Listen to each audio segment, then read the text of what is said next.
To deal with my family pressuring me to get married, I paid $9.99 online to hire a girl for a fake wedding. But at the marriage registry office, the clerk looks at me with pure contempt. You're already married and you're here to register again? Don't you know that's bigamy? After walking out of the office, I stare blankly at the printed marriage certificate. The girl beside me sighs. Mr. Ryan, you're already married. Why did you pay to hire me? Then she leaves one last sentence. The deposit is non-refundable, and she runs off. I stand there frozen, still not processing what just happened. I've never even held a girl's hand. So how could I possibly be married? I look again at the printout in my hand. The man in the photo is definitely me. As for the woman, her name is Olivia Sullivan. She's beautiful, but I have no idea who she is. I take out my phone and snap a picture, sending it to a black profile icon. Find out who she is. The reply comes instantly. Got it. I push down the confusion in my chest, get on my beat-up scooter, and ride into the luxury villa district. As soon as I park, I hear the servants whispering behind me. Who is he? He's so handsome. Don't talk nonsense. He's the illegitimate son the Lockwood family refuses to acknowledge. His mother came knocking with a huge belly demanding answers. That shameless woman even keeps finding excuses to stay in the Lockwood house. But he knows his place. He moved out back in middle school. No clue what brings him here today. I frown and pretend I didn't hear, walking straight into the living room. My mother, Linda, who's been waiting at the door, immediately drags me upstairs in a hurry. Come with me to see your brother first. Oh right, did you get the marriage certificate? I reply flatly. Got it. Good. You need to remember your place. Cindy is your brother's fiancée. A top-tier elite family like hers is something an illegitimate son like you can never dream of. Only your brother is worthy of her. Mockery flashes through my eyes. Cindy chased me for 4 years in college, but on graduation day she ended up with my brother Frank. Linda demanded I find someone and get married immediately to cut off any possibility with Cindy for good. Ever since I was a child, whenever Frank and I had any conflict of interest, she would force me to back down unconditionally. I look at her coldly. Let's be clear, this is the last time. This time is to repay her for giving birth to me. Linda nods like she understands. We arrive at Frank's room. He greets me with a smile. Ryan, what brings you here? Before I can speak, Linda jumps in. Frank, Ryan got married today. Frank's face shows surprise. That fast? Who's the woman? Is she better than Cindy? Linda sneers. How could she be? In all of Haicheng, no one has higher status than Cindy. What decent woman could he find? Just some street thug. He didn't even dare bring the girl here, afraid her trashy look would offend your eyes. Frank's voice carries a hint of jealousy. How could that be? Ryan is so handsome, otherwise Cindy wouldn't have chased him for 4 years. Handsome means nothing. With his status, only some random nobody would marry him. Cindy just treated him like a toy, something to play with. Only your status is worthy of Cindy. The woman in the photo doesn't look anything like a street thug, but I don't bother arguing. At this moment, Frank finishes putting on his watch and wants to put on his leather shoes, but finds his shirt too tight to bend over. He smiles slightly and looks at me. Linda immediately shoves me. You useless thing, how can you still be so clueless? Your brother can't bend down, hurry up and put his shoes on for him. My expression turns cold. You can put them on him yourself. Ryan, what's that attitude? You think you can just fly the coop just because you got married? You're still going to depend on the Lockwood family. Linda raises her voice. If you don't make nice with your brother now, one day you and your wife will come begging him. Besides, the Lockwood family raised you. You should slave away for the Lockwoods. Before I can argue back, my father Richard suddenly appears at the door. An important guest is coming any minute. What are you arguing about? Linda immediately starts complaining tearfully. It's this ungrateful brat. He got his marriage certificate today, and now he doesn't respect me as his mother anymore. Richard looks at me. You got married. Why didn't you let the family arrange someone for you? Do you have the certificate? Let me see it. Facing this stranger of a father showing concern, I pause, then take it out of my bag. The next second, Linda snatches it away. Let me see what your thug of a wife is actually called. Meanwhile, Frank asks curiously, Dad, who's coming? Why are you so nervous? Richard thinks of that person, and instantly feels his home has been blessed with great honor. Then he excitedly says a name. Olivia. Hearing this name, I freeze instantly. Seeing our confused looks, Richard proudly explains, It's normal that you don't know her. She's very mysterious. Even I've never seen her.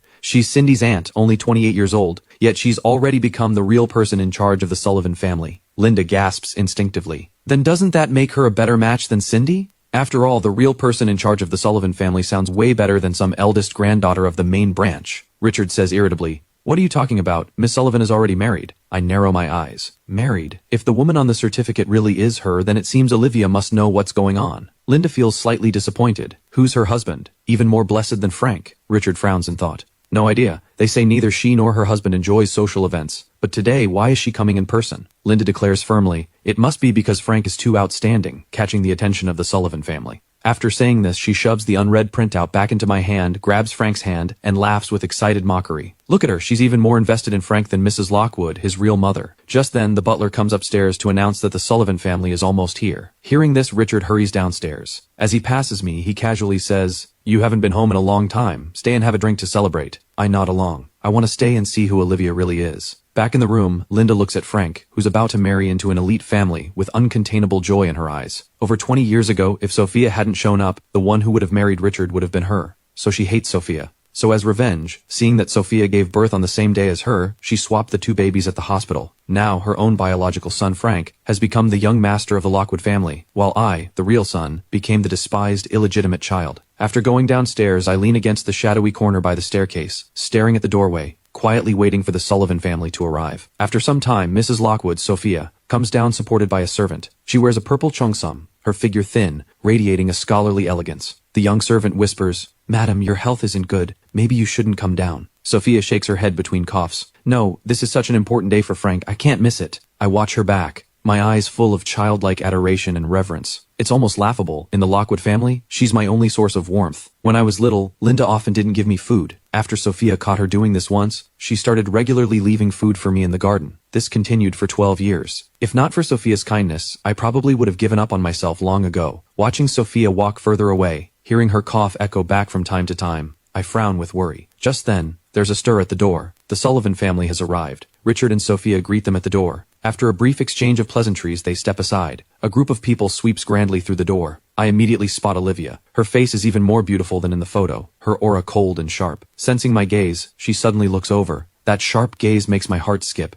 I want to read further into her eyes, but Olivia withdraws her gaze and looks elsewhere, leaving me confused. Does she recognize me or not? Richard smiles flatteringly. "Miss Sullivan, where's your husband? He didn't come with you." The moment he says this, I feel Olivia glance at me again. "He's busy." Just like that, the crowd ushers her toward the reception hall. Cindy, who chased me for 4 years, follows behind. In her formal dress, she looks more mature and composed than in college. She doesn't see me, just chatting absent-mindedly with Frank. I stand quietly off to the side, but Linda grabs my arm. She lowers her voice and scolds, "Ryan, what are you still doing here? Don't tell me you still haven't given up on Cindy. Let me tell you, she's your sister-in-law now." I shake her off with a mocking smile. "Relax, I have no interest in being someone's side piece. Mr. Lockwood asked me to stay for a celebratory drink. Ever since I could remember, I've called Richard Mr. Lockwood." Linda grits her teeth in anger. "That was just him being polite. You actually believed it? I see you really don't know your own worth. On an occasion like today, even I can't go in to avoid embarrassing the Lockwood family. Are you, an illegitimate son, fit to sit at the table? Get out of here right now." I frown impatiently. Just as I'm about to speak, I notice Olivia walking toward the balcony to take a call. I brush Linda off and turn to follow. As I approach, Olivia, who is on the phone, hangs up the call. Then she looks at me with an icy gaze. My steps falter. Meeting her dangerous look, I curl my lips and try a tentative greeting. "Honey."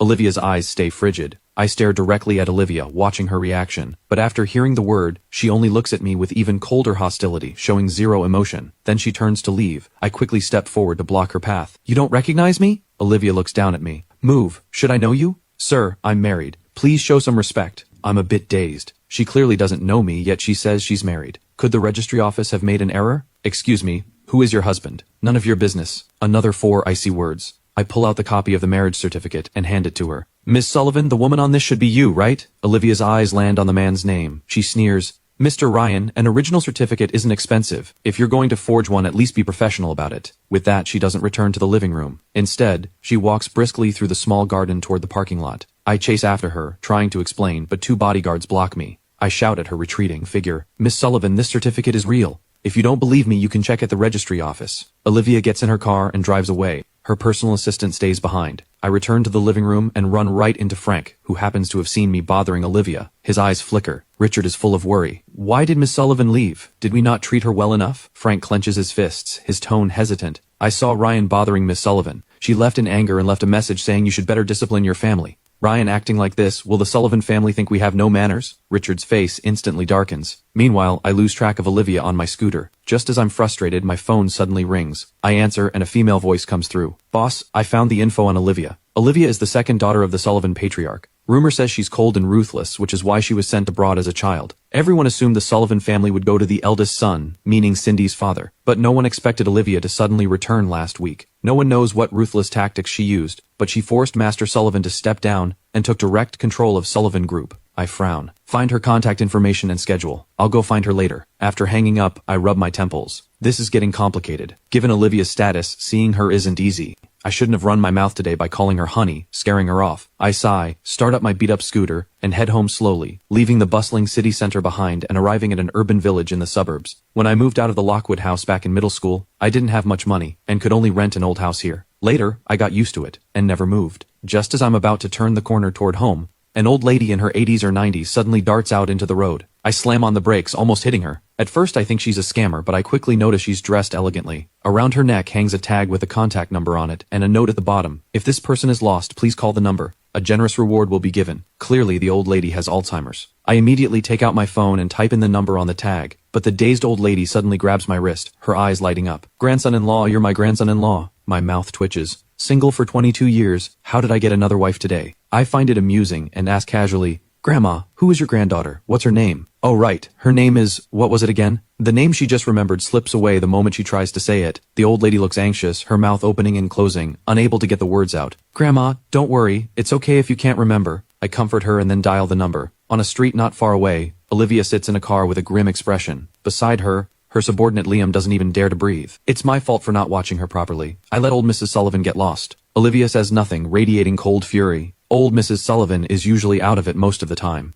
Who could have predicted she'd suddenly improve today, send everyone away, and sneak out? Reviewing the security footage, they discovered old Mrs. Sullivan had taken a bus to the suburbs herself. Many streets here don't have cameras installed, so they can only do a blanket search. Just then, her phone rings. Olivia answers immediately, and my calm voice comes through. Hello, your family's elderly lady is currently in my hands. Hearing this, the atmosphere in the car freezes instantly. Everyone springs into action. Someone prepares to call the police, while Liam starts tracing the call's signal. Olivia's eyes turn sharp, her voice ice cold. How much do you want? Just kidding. I just wanted to tell you to take better care of the elderly. Then I give her the address and hang up. 5 minutes later, they arrive at the location, but I'm long gone with only a police officer waiting there with the old lady. Olivia asks, how did you end up here? Old Mrs. Sullivan says mysteriously, I came to find my grandson-in-law. He lives nearby. Olivia pauses. Grandma, there's no grandson-in-law. Impossible, I saw him. That heartless boy handed me over to the police and left. Oh right, give me your phone. Olivia hands her the phone, and the old lady takes the recent call number from the contact list and writes it down in her little notebook. She says happily, finally, I have my grandson-in-law's contact info. Early the next morning I receive a call from my university advisor, Professor Walker. Walking into his office, I see Frank and Linda are there too. Frank and I both attend Haicheng University. He sees himself as a top student, so to avoid outshining him, I deliberately chose the most obscure major, energy and power engineering. But I never expected new energy to suddenly explode in popularity 2 years ago. Frank immediately transferred and became my classmate again. Frank being here is somewhat normal, but why is Linda here? The moment I think this, Professor Walker speaks with a serious expression. Ryan, your graduate school recommendation has been revoked. Your mother said your character and background are unsuitable, which disqualifies you. Is there some misunderstanding between you and your mother? Hurry and apologize to her. You have a bright future, don't ruin it over a moment of anger. Frank sighs.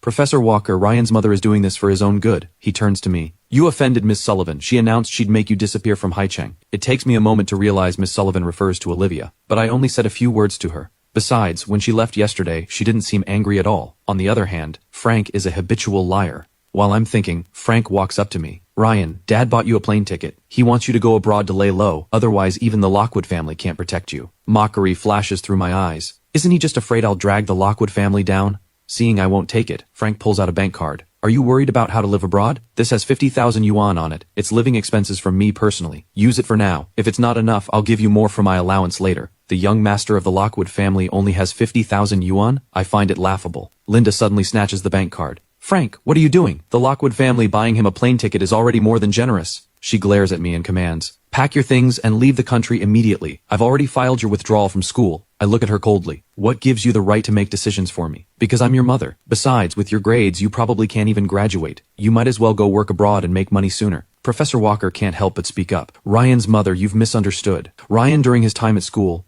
Before he finishes, Linda cuts him off. Professor, you don't need to speak for him. Don't I know what he's like? He's only doing graduate school because Frank is. He should take a good look at himself in the mirror. What does he even amount to? What qualifies him to compare with Frank? Professor Walker chokes, looking at Frank in surprise. I remember you didn't get a graduate recommendation and didn't take the entrance exam either. Frank smiles humbly. I took the special admission route. When the professor asks for details, he feigns modesty. It's because of Dr. Ray. His hydrogen-based clean fuel research succeeded, got a patent, and earned him a doctoral title. I'm internally puzzled. Dr. Ray? Since when am I giving Frank special admission? To repay Sophia's kindness, I've been providing tech support to the Lockwood Corporation under the name Dr. Ray all these years, and fabricated a backstory of being a sponsored student. Meanwhile, Frank keeps spinning the lie. My mom once sponsored Dr. Ray's education, so after he completed his studies, he came to our family saying my mom was his savior. All these years he's been providing tech support to our family company. He shouldn't refuse me. Professor Walker believes it and asks where Dr. Ray works. He says, The dean will invite Dr. Ray to teach at our university. Professor Walker is delighted and says to me, Ryan, your research direction is the same as Dr. Ray's. When the time comes, I'll introduce you to him. If Dr. Ray is willing to put in a word for you, maybe your graduate recommendation can still be saved. Frank pretends to be concerned. Professor Walker, would that work? The Sullivan family is the richest in Haicheng. They donate a lot of research funding to our school every year. Dr. Ray is in high demand right now. If Dr. Ray steps in, the school will definitely side with him. Frank sighs. But Dr. Ray only does favors for my mother. If it's for me, he'd help wholeheartedly. But Ryan is my dad's illegitimate son and stands against my mother. Ryan, how about I ask Dr. Ray for you? I refuse with a cold smile. Frank right now is like a pathetic clown. I say to Professor Walker, you know I never wanted to do graduate school anyway. Linda sneers. Don't waste your effort. After offending Miss Sullivan, you think you can find a job in Haicheng? Keep dreaming. I don't believe anyone can rule Haicheng with one hand. If you really can't find a job, come work as my teaching assistant. Professor Walker, fuming, turns to speak gently to me. My heart warms. Professor, Miss Sullivan and I just have a small misunderstanding. Once it's cleared up, it'll be fine. Don't worry. Seeing this, Frank clenches his fist, his tone snarky. Ryan, are you really going to keep pestering Miss Sullivan? She's married. What you're doing is really inappropriate. Linda's anger ignites, and she suddenly slaps me across the face. I look at her in disbelief, not expecting her to hit me right in front of Professor Walker. Without a trace of guilt, Linda points at my nose and curses. It's been a few years, and I see you've forgotten the family rules. Apologize to your brother right now, and promise you'll never go near the Sullivan family again. The warmth slowly drains from my eyes, leaving nothing but coldness. Clearly, my words about the last time the other day meant nothing to her. Does she still see me as that submissive, ignorant boy who worshipped Frank? Since reason won't work, I won't hold back anymore. Frank watches from the side, feeling smug inside. In the childhood, Ryan groveled before me, never talking back, never fighting back. After he moved out, I ran into him again at university. He still looked just as poor and shabby, yet he dared stand up straight in front of me.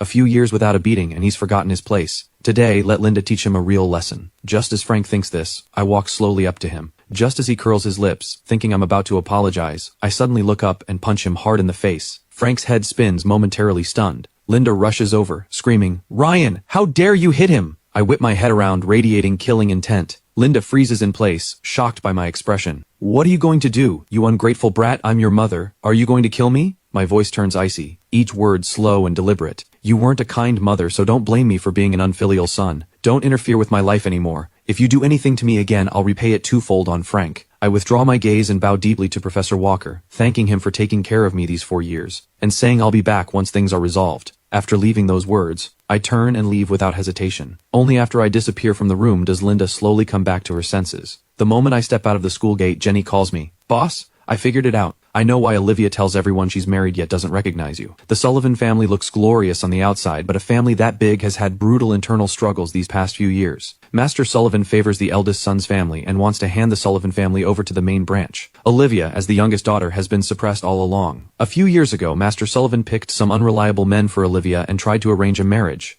It caused a huge uproar at the time, until Olivia announced she had already registered a marriage with a husband from an ordinary family. Only then did the matter drop. And speaking of this husband, it's quite interesting. He's never appeared in public, nor attended any Sullivan family banquet. So putting it all together, there's only one truth, and that is... Jenny drags out her words, trying to build suspense, but before she can spit it out, I've already figured it out. Did you find her schedule and contact info? Jenny pauses, embarrassed. I'll send you her schedule for the next few days, but her private number, I couldn't find it. It's fine, I'll go corner her in person. Someone of Olivia's status keeps her private number tightly guarded. Not being able to find it is normal. Jenny immediately turns gossipy. She's surrounded by bodyguards, not easy to approach. Are you planning to use force, or stay low-key for a while? A roguish smile curls at the corner of my lips. At the entrance of Sullivan Group, I straighten my delivery uniform, walk in carrying a delivery box, and say to the receptionist, "Delivery for Ms. Sullivan. Requires her personal signature." After the receptionist calls the secretary's office, I'm allowed upstairs to take the private elevator to the 88th floor. Walking out of the elevator, the view instantly opens up. An entire floor of secretarial staff, over 100 people, all work here. All serving just one person, Olivia. I follow the secretary who comes to meet me, smoothly arriving at the CEO's office, and knock on the door. A pleasant voice comes from inside. "Come in." Just as I think I'm about to meet Olivia successfully, a figure suddenly blocks me. "Stop!" Liam frowns as he sizes me up. "Mr. Ryan, what are you doing here?" Liam's face darkens. He still remembers me harassing Olivia at the Lockwood house yesterday. Olivia didn't bother dealing with me, and yet today I have the nerve to push my luck even further, dressing up as a delivery man to harass her. He waves over 2 bodyguards. "What's going on? You don't even check identities, and now any random nobody can come to the top floor? Throw him out immediately. Change." "What is that supposed to mean? Does Sullivan Group look down on delivery workers?" Liam sneers. You really know how to play the victim. We respect every profession. But are you a delivery worker? Do you have a delivery worker ID? The moment Liam says this, a work ID is shoved right in his face. His expression stiffens. You didn't just register today, did you? The ID in front of him is opened, showing the registration date. Liam is stunned. 8 years ago, you were actually a delivery worker? Working through school, is that not allowed? My voice is lazy. I call out toward the door. Miss Sullivan, can you cooperate with my work now? A pleasant voice comes from inside the room. Let him in. I shoot Liam a provocative glance. Just as he's about to explode, I walk past him into the room. Olivia's office is in a minimalist luxury style, making the space feel devoid of any warmth. After signing the document in her hand, Olivia finally looks up, her bright eyes showing zero emotion. I point at the delivery slip. Miss Sullivan, sign here. Her gaze lingers on me for a moment. Then she picks up the pen to sign. Suddenly, I drop a bombshell. Miss Sullivan, you're not actually married, are you? The pen freezes mid-stroke. Her cold gaze locks onto me. I know I've guessed right. At the registry office, personal info has to be filled in by hand, so mistakes are impossible. Olivia claims to be married yet doesn't recognize me. Combined with Jenny's investigation, the only truth is that Olivia, to deflect her family's pressure to marry, invented a fake husband. She's never been to the registry office, so she doesn't know we're actually married. I say earnestly, Miss Sullivan, I know my words sound absurd, but we really are married. Olivia slowly straightens up, a flicker of amusement on her face. Mr. Ryan, don't waste your effort. Even if I were unmarried, I wouldn't marry you just to spite Cindy. I'm slightly stunned. So she knows about my past with Cindy and thinks I came to her for revenge. That's why she won't believe me. I quickly explain, I'm not looking for you because of Cindy. I want to divorce you. I'm not interested in your romantic drama. Olivia cuts me off. She signs the slip with quick strokes and hands it back to me. Don't come bothering me again, or don't blame me for getting nasty. Hearing this, I get a bit heated too. Haven't you already gotten nasty? You announced you'd make me disappear from Haicheng. Olivia frowns. When did I? Before she can finish, her phone suddenly rings. It's Grandma's special ringtone. She answers immediately, and the caretaker's voice comes through. Miss Sullivan, the old madam is missing again. Olivia rushes out anxiously. I try to follow and clear things up, but Liam blocks me again. Mr. Ryan, I suggest you stop here. Just like that, I'm escorted out of Sullivan Group. As soon as I reach my front door, I suddenly turn around and see the same old lady from before tiptoeing sneakily behind me. I sigh helplessly. Just as I'm about to speak, the old lady grabs my wrist. Grandson-in-law, don't even think about abandoning me again. Inside my rented apartment, the old lady sits at the dining table and drinks 3 cups of water in a row. I frown and say earnestly, I really am not your grandson-in-law. Yes, you are. The little old lady is stubborn, holding her water cup and gulping down another one. I know I can't reason with her. I take out my phone and dial that number from before. It's answered on the first ring. Hello? The woman's voice sounds vaguely familiar. Just as I'm about to speak, the old lady suddenly snatches the phone away. At this moment, Olivia is leading a search party nearby. Her face stays composed, but inside she's anxious. Grandma doesn't just have Alzheimer's. At 87 years old, her organs have long started failing. Her life could be in danger at any moment. The instant her phone rings, she answers immediately, and Grandma's strong, energetic voice comes through. You naughty girl, don't come pick me up. I'm with my grandson-in-law. The number belongs to that young man from before, so Grandma is with him again. Olivia asks with a dark face, where are you? Not telling. You think I can't find you just because you won't say? Don't come looking for me and don't send anyone to track me. Olivia scratches her head, covers the receiver, and quietly asks the family doctor, can we forcibly bring my grandma back in her condition? The doctor shakes his head and whispers, old Mrs. Sullivan cannot be agitated right now. It's best to go along with her wishes. That young man doesn't seem like a bad person. Olivia looks helpless and coaxes into the phone. Grandma, I still need to bring you your medicine. No need, I have it with me. Don't worry, just wait patiently while I bring your grandson-in-law home. After saying this, the little old lady hangs up. She hands the phone back to me with a smug look. Grandson-in-law taken care of. My face is full of confusion. What kind of unreliable family is this, just handing an old lady over to a stranger? Just as I'm about to call back, WhatsApp pings. Someone is adding me as a friend through my phone number. The note says, granddaughter of the elderly lady. I accept the request, and her granddaughter quickly sends a message. Please look after my grandmother for a while. Her health hasn't been good lately. She can't be agitated. I scoff and reply coldly on my phone. Not convenient. This isn't a charity. Before I finish typing, I suddenly hear movement from the kitchen. I rush over and find the old lady boiling an egg. I ask casually, hungry? You can't just eat an egg. Her wrinkled face breaks into a gentle smile. Grandson-in-law, press this egg on your face. It'll help with the swelling. I freeze. Maybe I hadn't even noticed myself, but after being hit by my own birth mother today, although I seemed unbothered, there was actually a layer of coldness wrapped around me the whole time, separating me from the world. The old lady's words now melt the coldness away, warmth returning to my eyes. Then, I look at my phone again, and her granddaughter's chat suddenly turns orange. A transfer of 300,000 yuan has arrived, with a note saying, this is 1 week's living expenses. If it's not enough, let me know.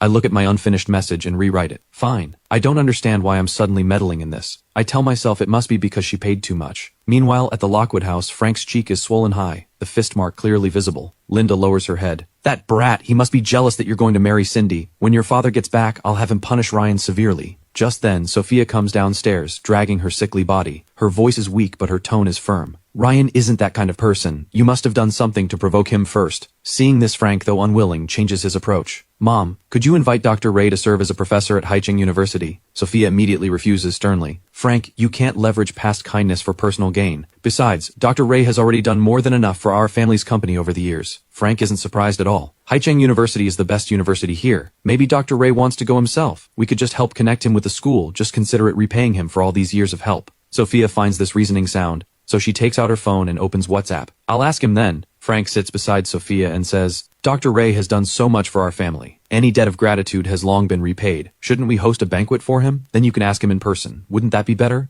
Dr. Ray always grants Sophia's requests. As long as he comes, Frank can then propose becoming his graduate student, and Dr. Ray definitely wouldn't refuse. Sophia is convinced by him. She messages Dr. Ray on WhatsApp. Ray, do you have time to come over for a visit? The moment I see this message, my heart leaps into my throat. Why would Sophia suddenly want to meet? Could her health have gotten worse? Thinking of her cough, I'm overwhelmed with worry and stand up to head out. Yes, I'll come over now. But just as I'm rushing to leave, another message comes through on WhatsApp. Not now, I'm just working overtime on Saturday, wanted to invite you for a casual meal. Only then do I realize worry had clouded my judgment. Thinking back to 10 years ago when I was pushed out of the Lockwood house, a bitter smile tugs at my lips. After all these years, I suppose we should meet. I reply, I should be the one treating you. Saturday at 6 p.m. See you. Then I send a restaurant location. After exiting my chat with Sophia, I notice Olivia has sent a few messages with instructions on caring for Grandma. Seeing this, I quietly step into the spare bedroom and shoot a short video for Olivia. On a street not far away, two fully equipped chauffeur vans sit discreetly parked. Olivia is on the sofa, working on her laptop. Suddenly, a WhatsApp notification chimes. Olivia picks up her phone to check it, and her ever-frozen iceberg face actually shows a hint of surprise. The family doctor asks, Did something happen to old Mrs. Sullivan? Olivia presses her lips together and hands the video over for him to see. There's old Mrs. Sullivan lying on a small floral print sheet, sleeping peacefully. It's only 9 p.m. Normally if she falls asleep before 1 a.m., they're already grateful. The family doctor is shocked. Old Mrs. Sullivan really is different around this young man. If he can stay with her continuously, her health is bound to improve. Olivia's gaze deepens, as if pondering something. The next morning, I receive a message from Olivia. As we go back and forth, Olivia starts feeling like she's chatting with an old friend. She suddenly asks, Can I come visit Grandma tonight? Of course, you're welcome anytime. Then I send her the address. Meanwhile, outside, I'm waiting around bored, when a familiar voice suddenly comes from behind. I turn around and meet a familiar face. It's Cindy. The gentle, considerate face I remember is now darkened as she stares at me. In college, I was always alone while Cindy was warm and outgoing, always by my side. She was practically my only friend. But now, our situation is a bit awkward. I hesitate, then say, Did you need something? Cindy sneers. Frank told me about your background. Why did you hide it from me? While I, like a fool, chased after someone like you for 4 years. Was that fun for you? My chest feels like a giant hand is squeezing it hard. I never thought 4 years of friendship could be shattered so easily. I step back to put distance between us, but Cindy steps forward and demands, Don't you have anything to say to me? I let out a mocking laugh. No. I turn to leave.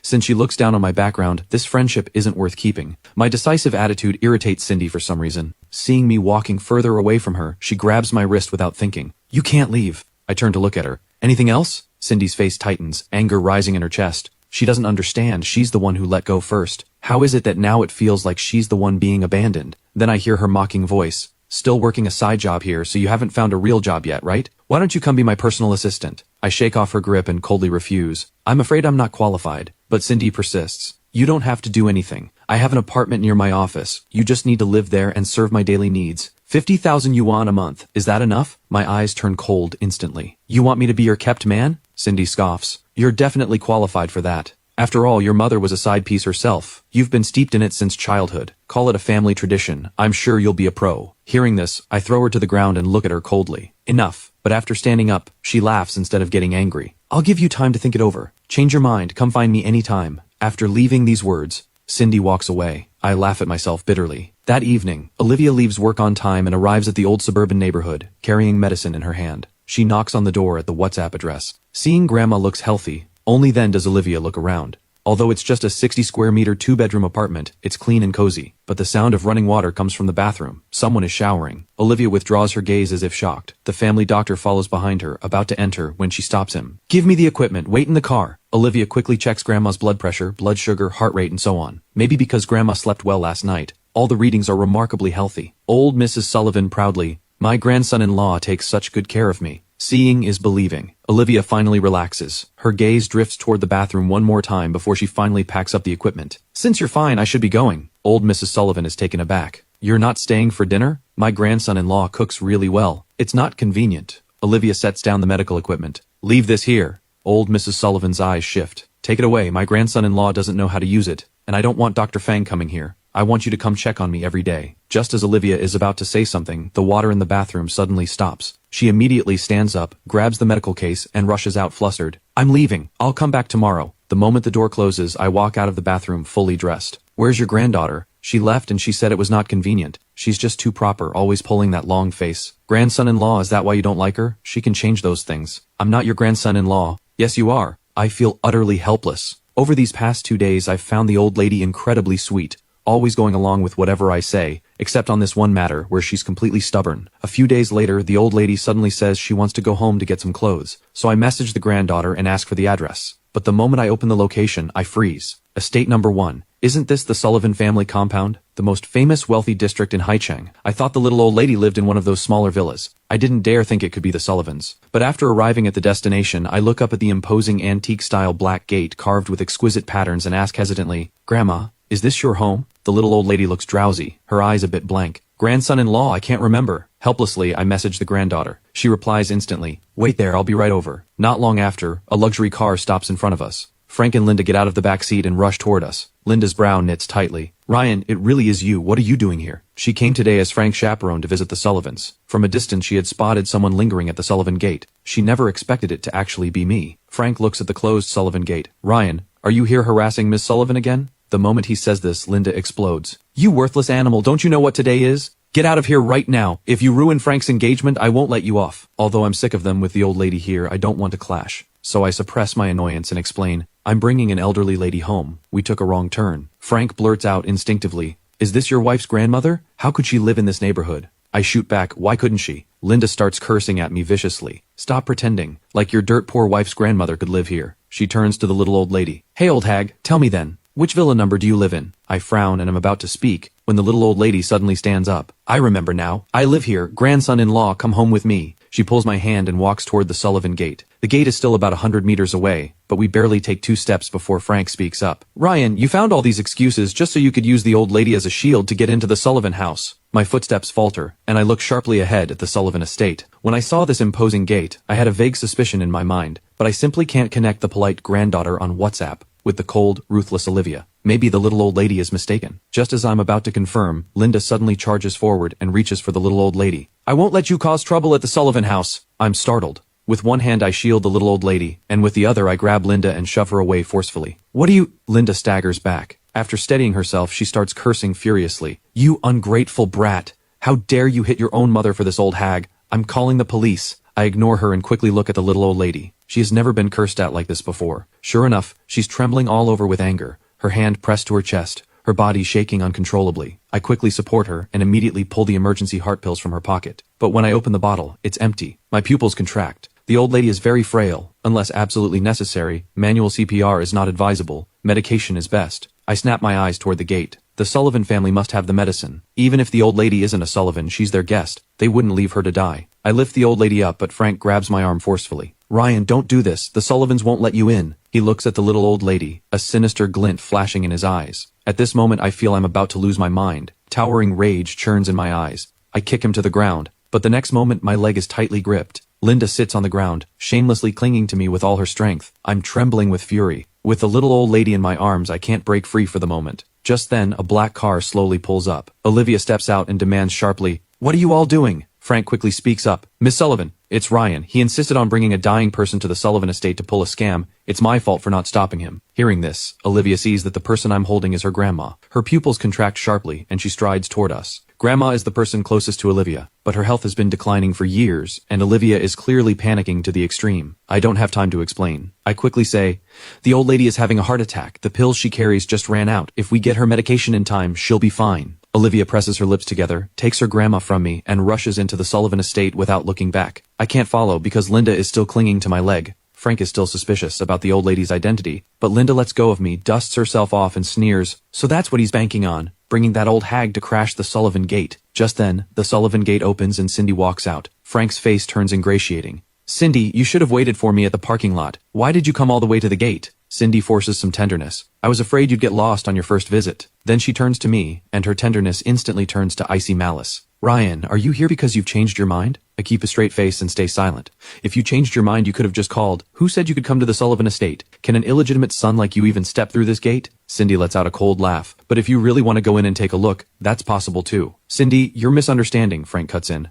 Ryan is waiting for his wife's grandmother. The old lady just had a heart attack and was carried in by Miss Sullivan. Cindy's eyes turn red instantly. She grits her teeth. What wife? Ryan, who is that woman? I look at her mockingly. Cindy, who my wife is has nothing to do with you. Nothing to do with me. Let's see who dares marry you without my approval. Frank quickly answers. According to Ryan's mother, she's some street thug girl. Cindy clenches her fists. So this is how you ruin yourself. Fine. An illegitimate son and a thug. A perfect match. Frank keeps adding fuel to the fire. Ryan can't accept it either. That's why he keeps pestering Miss Sullivan. I sneer coldly. Frank, you call yourself the young master of the Lockwood family, yet your mind is full of nothing but dirty thoughts. Is that all you've got? Hearing this, Frank's expression stiffens. He clenches his fists. I know you want to get revenge on me and Cindy, but Miss Sullivan has long been married. You shouldn't destroy someone else's marriage. Cindy is furious hearing this. She has been waiting for my call these past 2 days, thinking that if I came back begging, she might let me off the hook, but she didn't expect that I'd already got married. Realizing this, she's instantly enraged. I knew it. How else could your wife's grandmother have collapsed at my doorstep? Turns out you came from my aunt. Ryan, how shameless can you be? She's furious. She points at me and tells the gatekeeper, got a good look? Remember this face. He's never to set foot in the Sullivan estate again. Frank lowers his head, the corner of his mouth lifting in triumph. It seems the Sullivan family, Cindy still has half the say. However, the next moment the Sullivan family butler steps out through the gate. His gaze sweeps across everyone. Then he comes to me. Mr. Ryan, Miss Sullivan invites you inside. Frank freezes.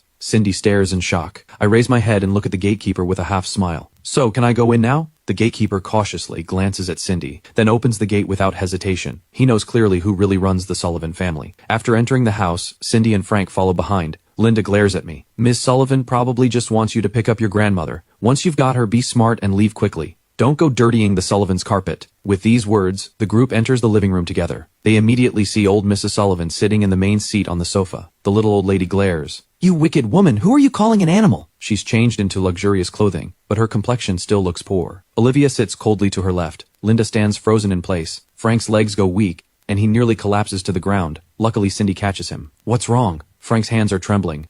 He suddenly lets out a bitter laugh. Ryan, why did you lie to us? Telling us old Mrs. Sullivan was your wife's grandmother, making us disrespect her. Instantly, I feel several suspicious gazes turn on me. Linda quickly catches on. You knew old Mrs. Sullivan has Alzheimer's, yet you dared to deceive her. Who do you think the Sullivan family is? Kneel down and apologize right now. My eyes darken. Is she trying to pin everything on me? That way Frank can clear his name. What a clever trick. Crash! A teacup flies through the air, thrown by old Mrs. Sullivan, hitting Linda square on. Scalding tea spills all over her, but Linda doesn't dare scream. You bastard! Old Mrs. Sullivan snaps. He is my grandson-in-law! Linda, enduring the burning pain, says, Madam, you've been deceived by him. I'm absolutely certain his wife is just a thug. No need to argue, just ask the person involved. Cindy's mother May speaks up. Olivia, is he really your husband? I silently look at Olivia, and then hear the expected answer. No. What an ungrateful, treacherous woman. Anger flashes in my eyes. Frank's face shows delight, letting out a sigh of relief. Linda sneers. I knew this was all Ryan's doing. I let out a cold laugh, and am about to speak, when Olivia's voice rings out again. Grandma mistook him, so I asked Mr. Ryan to help look after Grandma for a while. Everyone falls silent. Nobody expected this. After a long moment, Frank lowers his head. So that's what happened. Ryan, why didn't you tell us the truth? If you had, this misunderstanding wouldn't have happened. Mr. Frank. Olivia leans back on the sofa, her posture casual but her words carrying strong authority. Hiding behind others and shifting blame when things go wrong. Is this how the Lockwood family teaches the young generation? Old Mrs. Sullivan is prompted by these words and immediately fumes. You think I'm losing my mind and can't see through your little tricks? Making mistakes without remorse and trying to shift the blame onto others, you two are utterly shameless. Old Mrs. Sullivan looks straight at Cindy. Call off the engagement. I refuse to acknowledge your husband. Frank's body shakes. The marriage he worked so hard to secure can't end like this. He turns to Cindy, only to see her staring blankly at me, clearly still not over the shock of me being married. Frank clenches his fists, lowers his head, and walks up to Cindy. Cindy, it's my fault. Don't worry. Even if the engagement is called off, I'll still introduce you to that person I promised. Cindy snaps back to her senses. Frank still needs to introduce Dr. Ray to her. In current new energy field, Dr. Ray is one of the top figures. She quickly says to old Mrs. Sullivan, Great-grandma, Frank didn't know any better. Please forgive him. Besides, both families have already exchanged betrothal gifts. Calling off the engagement would be very inappropriate. Old Mrs. Sullivan gives her a long, deep look. Whatever. After all, Cindy's parents will decide what to do about her matters. She doesn't want to be involved further, but Cindy's mother smiles. Grandma, did you forget the engagement gift? Hearing this, old Mrs. Sullivan lowers her eyelids. I'll have someone transfer $180,000 to Cindy. Cindy's mother's face stiffens. But didn't you previously say you'd give the young couple 2% of the shares, worried they'd be tight on money as newlyweds? If you ask who's the richest person in the Sullivan family, it would definitely be old Mrs. Sullivan. She comes from an elite family in the capital with a generous dowry, and she also controls 20% of the Sullivan family shares. Cindy's mother had long planned to squeeze a fortune out of her through this marriage. It was all agreed upon, but old Mrs. Sullivan changed her mind at the last minute. Old Mrs. Sullivan gives her a half smile. I'm not satisfied with Cindy's husband, so I'm not giving it. Frank turns pale, feeling utterly humiliated. The Sullivan family has many servants, word will surely spread. Soon all of Haicheng will know he was rejected by old Mrs. Sullivan. Elite families value face above all, and old Mrs. Sullivan has stomped his pride into the dirt today. But old Mrs. Sullivan doesn't care about any of this. After saying her piece, she pulls me along, taking Olivia to her courtyard. Then she makes an excuse to leave, asking Olivia to take good care of her grandson-in-law before hurrying off with her people. In the blink of an eye, only Olivia and I are left in the courtyard. In the night, Olivia and I stand side by side. Just as I'm hesitating about how to start, Olivia suddenly looks at me with veiled disdain. You've got terrible luck. Not to be outdone, I look at her just as seriously. Silly girl. Olivia's face turns dark. She didn't expect that I had charmed Grandma into telling me even this, confirming that my motives are impure. Grandma latching onto him might be an accident, with no signs of scheming. But this man kindly taking Grandma in, it could very well be because Grandma accidentally let slip her identity. I throw a jab back at her, but I don't forget the business at hand. I remember you said in your text you'd help me with one thing. Could you come with me to the marriage registry office to check our marital status? Olivia's face darkens. She speaks sharply with impatience. Fine, let's go. But if it turns out to be false, I expect you to stop using Grandma as an excuse to pester me. Old Mrs. Sullivan's head pops out from the window. You naughty girl, are you bullying my grandson-in-law? Hearing this, Olivia's expression instantly stiffens. Dinner is simple, 4 dishes and a soup, just right for 3 people. But old Mrs. Sullivan has no appetite. After a few bites, she puts down her chopsticks. Grandson-in-law, I'm tired. Let's go home. Don't tire yourself out. Stay home and rest tonight. This courtyard is like a small retirement home, fully equipped with medical machines. Old Mrs. Sullivan nervously grabs my hand. Then can you stay and keep me company? I frown and glance at Olivia. Honestly, I'm worried about old Mrs. Sullivan too, but Olivia obviously despises me and suspects I'm using old Mrs. Sullivan to get close to her. She'd never agree. Olivia falls silent for a moment, then says, fine. Then she gives me a meaningful glance, clearly warning me not to have any improper thoughts. After dinner, I take old Mrs. Sullivan back to her room to rest. Old Mrs. Sullivan is truly exhausted today, having had another health scare. The moment she lies down, she drifts off groggily. She sleeps very restlessly, so I have no choice but to sit by the bed. Outside the window, Olivia wears a serious expression. What's going on with my grandma? The family doctor once studied psychology. He sighs. Although I don't know why old Mrs. Sullivan has fixated on this young man, I can more or less guess why she's so anxious, so afraid that her grandson-in-law will leave. Then the family doctor glances at Olivia. Old Mrs. Sullivan probably feels she won't make it through this year. She's afraid that once she's gone, you'll have no one to bond with. The grandson-in-law is the only one she can leave behind to keep you company. Olivia freezes slightly, dark eyes churning with emotions she can't suppress. After a long time, she calms down again. She stands in the moonlight, as if about to merge completely with the darkness behind her. After who knows how long, she suddenly turns around and strides toward the main house. Frank is having a very difficult meal because he just lost 2% of the shares. Cindy's mother May is very dissatisfied, her words full of veiled jabs. Isn't Ryan supposed to be your family's illegitimate son?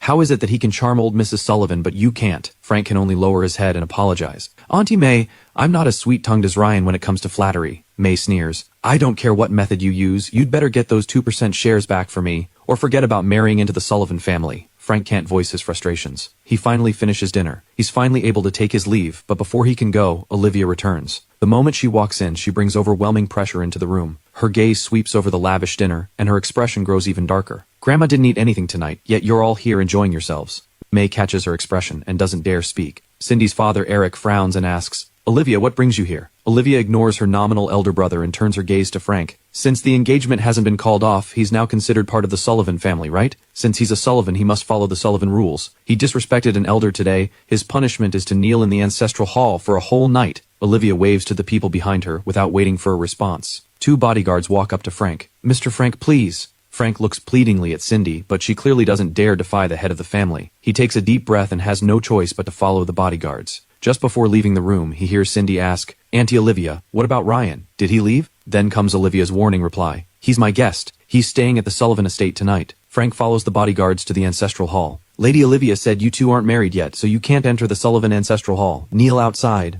Outside is a hard stone tile floor. Frank wants to say something, but the 2 bodyguards stand with their hands behind their backs, watching him coldly. The night is very cold. Frank shivers, the biting cold seeping from his knees into his bones. He tries to take it easy, to cut himself some slack, but those two bodyguards stare at him like gatekeepers. They say nothing, yet their presence is bone-chilling. When I wake up the next day, I find myself lying in bed, covered with a pink blanket that doesn't match old Mrs. Sullivan's room decor. I don't think much of it. After getting up and washing, I join old Mrs. Sullivan and Olivia for breakfast. On the table sits a plate of fried sugar cakes. Old Mrs. Sullivan immediately reaches for one. Olivia frowns. "Grandma, your blood sugar is high. You shouldn't eat such oily and sugary food." Just as she's wondering how to stop Grandma, she hears me say calmly, "Grandma, this sugar cake isn't good for you." Then the greedy, stubborn little old lady puts the sugar cake into my mouth instead. She smiles ingratiatingly. "Grandson-in-law, I picked this one for you." Olivia studies me with a scrutinizing gaze, not understanding why Grandma listens to me so much. I eat the sugar cake without hesitation, then look at Olivia. "By the way, when we go to the marriage registry office later, you need to bring your ID card and household registration booklet." Old Mrs. Sullivan asks curiously,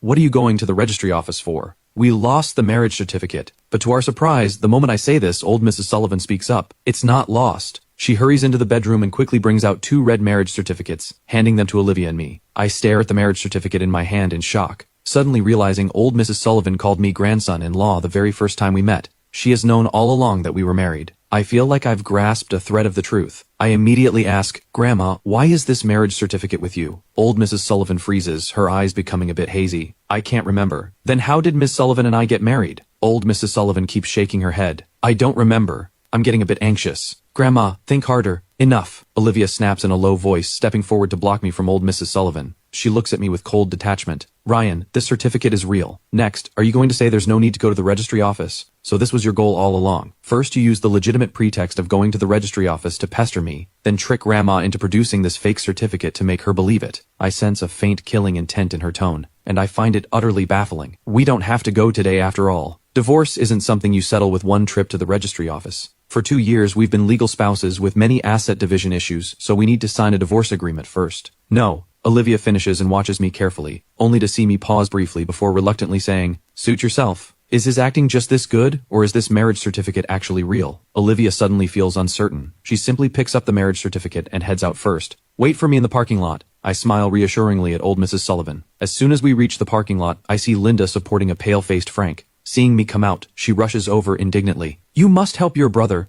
Ryan, you're an illegitimate son, but the Lockwood family didn't hold your background against you and raised you. Surely you can credit the efforts. You should repay the Lockwoods." I've heard this brainwashing for 20 years, and now I just find it laughable. Seeing me silent, Linda seizes the moment. "Now that you've grown up, you finally have a chance to repay the Lockwoods. Ryan, doesn't old Mrs. Sullivan listen to you? Go ask her to give those 2% shares back to your brother." Hearing this, I suddenly laugh. I'm just a lowly illegitimate son. How could old Mrs. Sullivan possibly listen to me? Linda freezes and wants to say more, but I've already strode past her, walking straight to Olivia's car. The car quickly arrives at the marriage registry office. The moment it stops, Liam rushes over urgently. "Boss, the driver said you drove off alone. I panicked and tracked you by location. Is something wrong?" Olivia stays tight-lipped. "How did you end up here?" Liam thinks to himself, has the boss really been pestered by Ryan to the point of paranoia? "Boss, don't worry, like I said, he won't be able to see you again, otherwise I'll live stream eating shit." I sit in the back seat, my voice lazy. "Which live stream channel?" Liam's body stiffens. Just like that, the 3 of us enter the service hall. Liam speaks up first. "Hello, I'd like to ask, can someone get a marriage certificate without being present in person?" "Absolutely not," the clerk answers. Liam looks at me mockingly. "Did you hear that? You even prepared a fake certificate. I'm calling the police right now to report you for forgery and harassment." But Olivia hands over the certificate. "Please check whether this marriage certificate is genuine." After looking it up, the clerk gives an answer. "This certificate is genuine." "Impossible! Did you register the information wrong?" Liam exclaims. "Nonsense. Marriage is a serious matter. Both parties registering must have their identities thoroughly verified and sign declaration forms." I quickly speak up. "Can we see our declaration forms?" Olivia nods too. "Please bring out the forms." The clerk reluctantly stands up. "You two are really in sync as a couple. Fine, I'll go find them for you." Soon, 2 registration documents are placed before us. I glance at the handwriting. It really is mine. Liam leans over and gasps, "Boss, this really is your handwriting." Olivia falls silent. I look at the clerk. "Hello, could we see the security footage from the day we registered?" "Sorry, we only keep footage for 6 months." The clerk reassures us repeatedly. There are absolutely no errors in our process. Both parties must be present in person to obtain the certificate. The 3 of us walk out of the registry office. Liam looks lost. "Boss, what do we do now?" Olivia's eyes darken, while I raise an eyebrow. "Divorce." We say it in unison again. Liam is stunned, then asks, "If you divorce now, shouldn't you discuss the divorce terms?" "I'll have my lawyer contact you." "Talk to my lawyer." Olivia and I speak in unison for the 3rd time. I laugh and simply say, How about this? We each have our lawyers draft an agreement. We look them over first, and if there are issues, the lawyers can negotiate. Liam scoffs. Someone like you can afford a lawyer? But Olivia nods in agreement. I ignore Liam and take out my phone. Miss Sullivan, let's add each other on WhatsApp, so it'll be easier to stay in touch. Olivia gives me a meaningful look and opens her quick response code. I scan it, and the chat box pops up with the contact note clearly displayed. Silly granddaughter. Her face darkens instantly. I'm embarrassed too. I forgot we'd already added each other. Facing her dark expression, I clear my throat. The contact note was just random. I quickly change the note to silly girl, leaves a see you later, and hails a cab. In the car, I call Jenny. Find me the best divorce lawyer. She absolutely cannot take a single cent from me. Boss, what exactly is the deal with your marriage? You can't both have amnesia. I sigh. One person definitely knows what's going on. Is it old Mrs. Sullivan? I frown. The Alzheimer's clinical trial drug needs to speed up, or we won't make it in time. When I get home, old Mrs. Sullivan is actually waiting at my door with a suitcase. Grandson-in-law, you're back. I brought lots of clothes. I pause, then break into a helpless smile. That very day, Haicheng's most famous law firm receives 2 anonymous commissions with strikingly identical demands. The other party cannot take a single cent. The junior lawyer grumbles, I've never seen such ruthless spouses. But the lawyer laughs cheerfully. One contract earns double the fees, send them to the clients. Later,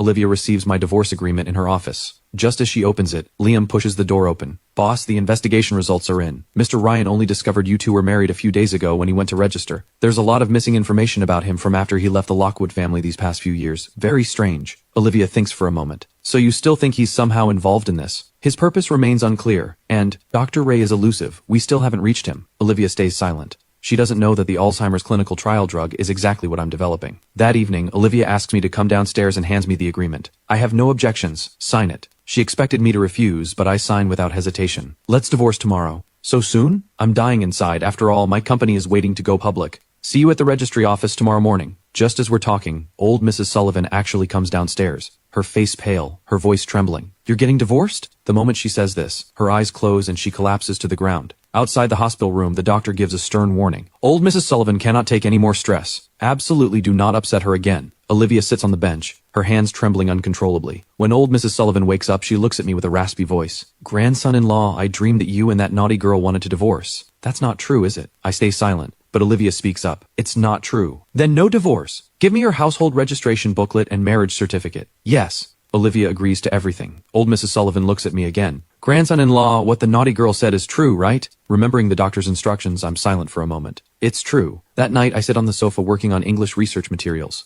WhatsApp pings with a message from Olivia. Once Grandma stabilizes, we'll go through with the divorce. I reply, fine. The agreement is signed anyway. We're nothing to each other. Olivia sends another message. Any other requests? Once Grandma's well, just divorce as soon as possible. Old Mrs. Sullivan looks at me, then at her, and suddenly says, naughty girl, I want to arrange a job for my grandson-in-law at Sullivan Group. Olivia pauses slightly, then agrees. Old Mrs. Sullivan is excited. Tomorrow you'll go to work with that naughty girl. I agree too. Sullivan Group's archives are rich, perfect for me to find research materials. Then Olivia leaves with Liam. In the hallway, Liam complains. Boss, he's obviously trying to sneak into the company. How could you agree? If I don't keep him under my watch, how will he show his true colors? Olivia says coldly. In the hospital room, old Mrs. Sullivan waves me over. Grandson-in-law, let me tell you a secret. If that naughty girl bullies you, fight back. Don't let her fool you with that cool, untouchable act. She's actually afraid of cats. My expression freezes. In my memory, a girl I knew when I was young also seemed afraid of cats. Grandson-in-law, do you prefer cats or dogs? I suddenly realize I used to like cats too when I was a kid.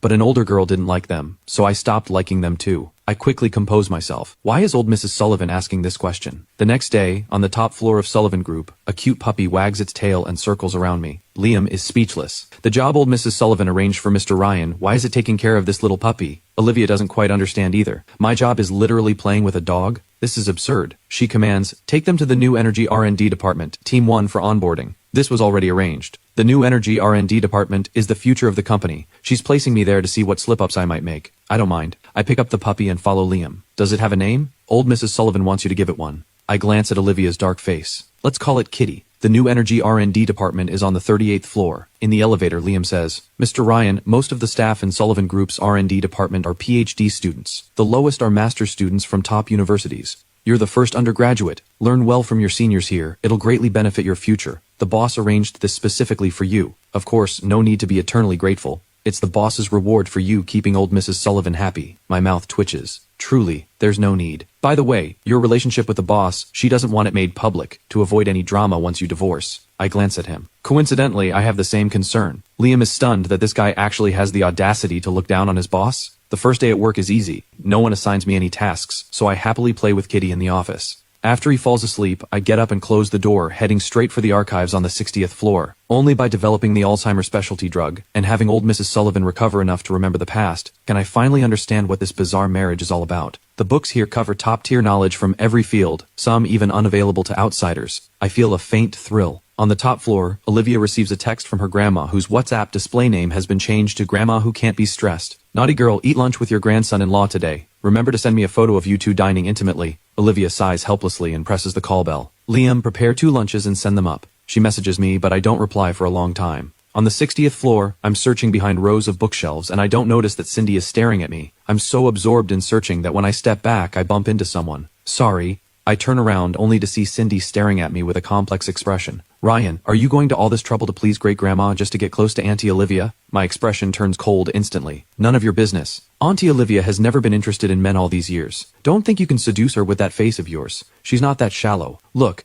she just tossed you some meaningless job to brush you off. I scoff. So you're saying when you chase me for so long, it's because you're shallow? Cindy's eyes turn red. I know you hate me for marrying Frank, but I had no choice. Elite marriages involve many considerations. My mother already agreed to let me be with an ordinary person, but given your background, no matter what, I could never marry an illegitimate son. Otherwise, how would I face the Sullivan family, and I'd become the laughingstock of Haicheng? I withdraw my gaze. Thanks for not marrying me. Just as I'm about to leave, Cindy blocks my path. I can arrange for you to work in my team. I'll find someone capable to mentor you. I know you're competitive. You're so smart, you'll definitely learn quickly. Hearing this, I cut off her chatter. What's the condition? Divorce your wife and come with me. Cindy can't accept sharing me with another woman. Just thinking about it drives her mad. I respond coldly, you're not worthy. Why do you love that thug wife of yours so much? Believe me, I can give her some money or hire someone to threaten her, and she'll abandon you. How could she ever compare to me? Hearing this, I look coldly at Cindy. I didn't want to crush your ego, but since you insist on digging deeper, let me tell you, my wife is prettier than you, and her figure is better too. After leaving these words, I turn to leave and see Olivia at the corner. I fall silent, and so does she. Meanwhile, Cindy behind me, eyes dark, picks up her phone and calls Frank. Aren't you having lunch with Dr. Ray tomorrow afternoon?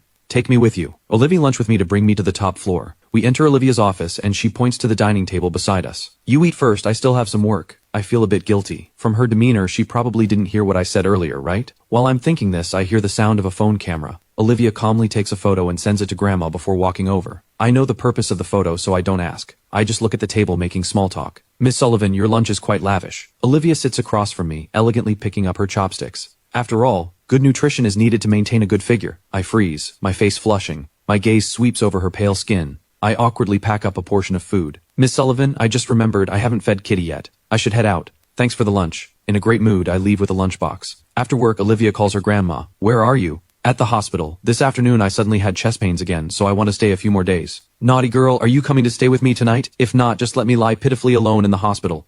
I'm on my way. That's more like it. By the way, I already told my grandson-in-law to come keep me company. You and he should come together. Olivia presses her temples. She understands Grandma's little scheme. She messages me. I'll pick you up after work to go to the hospital. I reply quickly, no need. I already took a cab and I'm on my way. Although she wanted to keep her distance. Seeing me so determined to avoid her, Olivia's displeasure inexplicably grows. I carry the puppy into the inpatient ward. Not far away, Mrs. Lockwood has just finished a checkup, with Frank supporting her arm. That's Ryan, isn't it? How is he in the hospital? Is he sick? Mrs. Lockwood asks hesitantly. Frank is furious inside. Old Mrs. Sullivan doesn't allow any visitors, yet she lets Ryan stay with her. His eyes flicker. He must be visiting old Mrs. Sullivan. Ryan is quite filial. Yanni Nancy frowns. Filial my foot. He's never come to visit Madam. Madam, you're still defending him. Young Master Ryan is an ungrateful brat. He probably forgot about you long ago. Frank chimes in. I heard Miss Sullivan got him a job at Sullivan Group, so that's why he's repaying old Mrs. Sullivan. Nanny Nancy scoffs. Madam raised him. The kindness of raising someone is greater than the heavens, yet he never repays Madam. That's enough, stop it, Mrs. Lockwood says, stopping them. Frank feigns a sigh. Mom, you're right.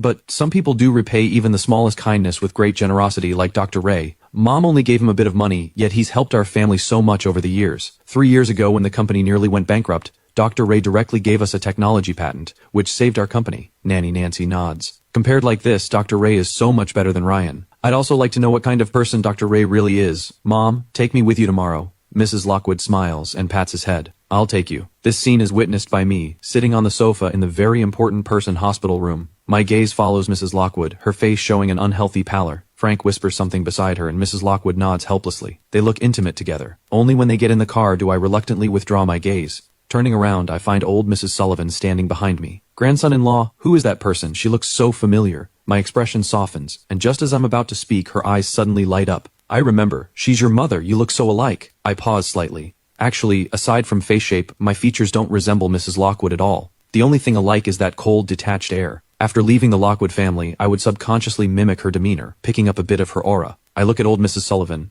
Grandma, she's not my mother, but old Mrs. Sullivan is firm. She is. Grandson-in-law, how can you not recognize your own mother? I'm torn between laughing and crying. Fortunately, Olivia shows up with dinner. The dinner Olivia prepared is lavish, with fruit for us three. The moment old Mrs. Sullivan sees it, she immediately frowns. Grandson-in-law can't eat mangoes. He's allergic to mango. My heart skips. I look at her in shock. Grandma, how do you know? I really was allergic before, but I outgrew it 2 years ago, and I've never mentioned it to her. Old Mrs. Sullivan smiles. You told me before. You said when you ate mango your face broke out in little red bumps. My expression turns serious. When was before? Old Mrs. Sullivan becomes hazy again. Seems like you told me before we got married. My mind is a stormy sea. I'm certain I didn't know her before the marriage, and I haven't lost my memory either. I quickly ask, what else do you remember? Like how Olivia and I got the certificate. Old Mrs. Sullivan shakes her head, saying she can't remember. I sense Olivia's scrutinizing gaze, her face cold. I know she must think I have ulterior motives again. I can't catch a break, so I pick up the Shiba Inu. Grandma, you two eat first, I'll go walk the dog. I hide at the end of the hallway, quietly looking toward the hospital room.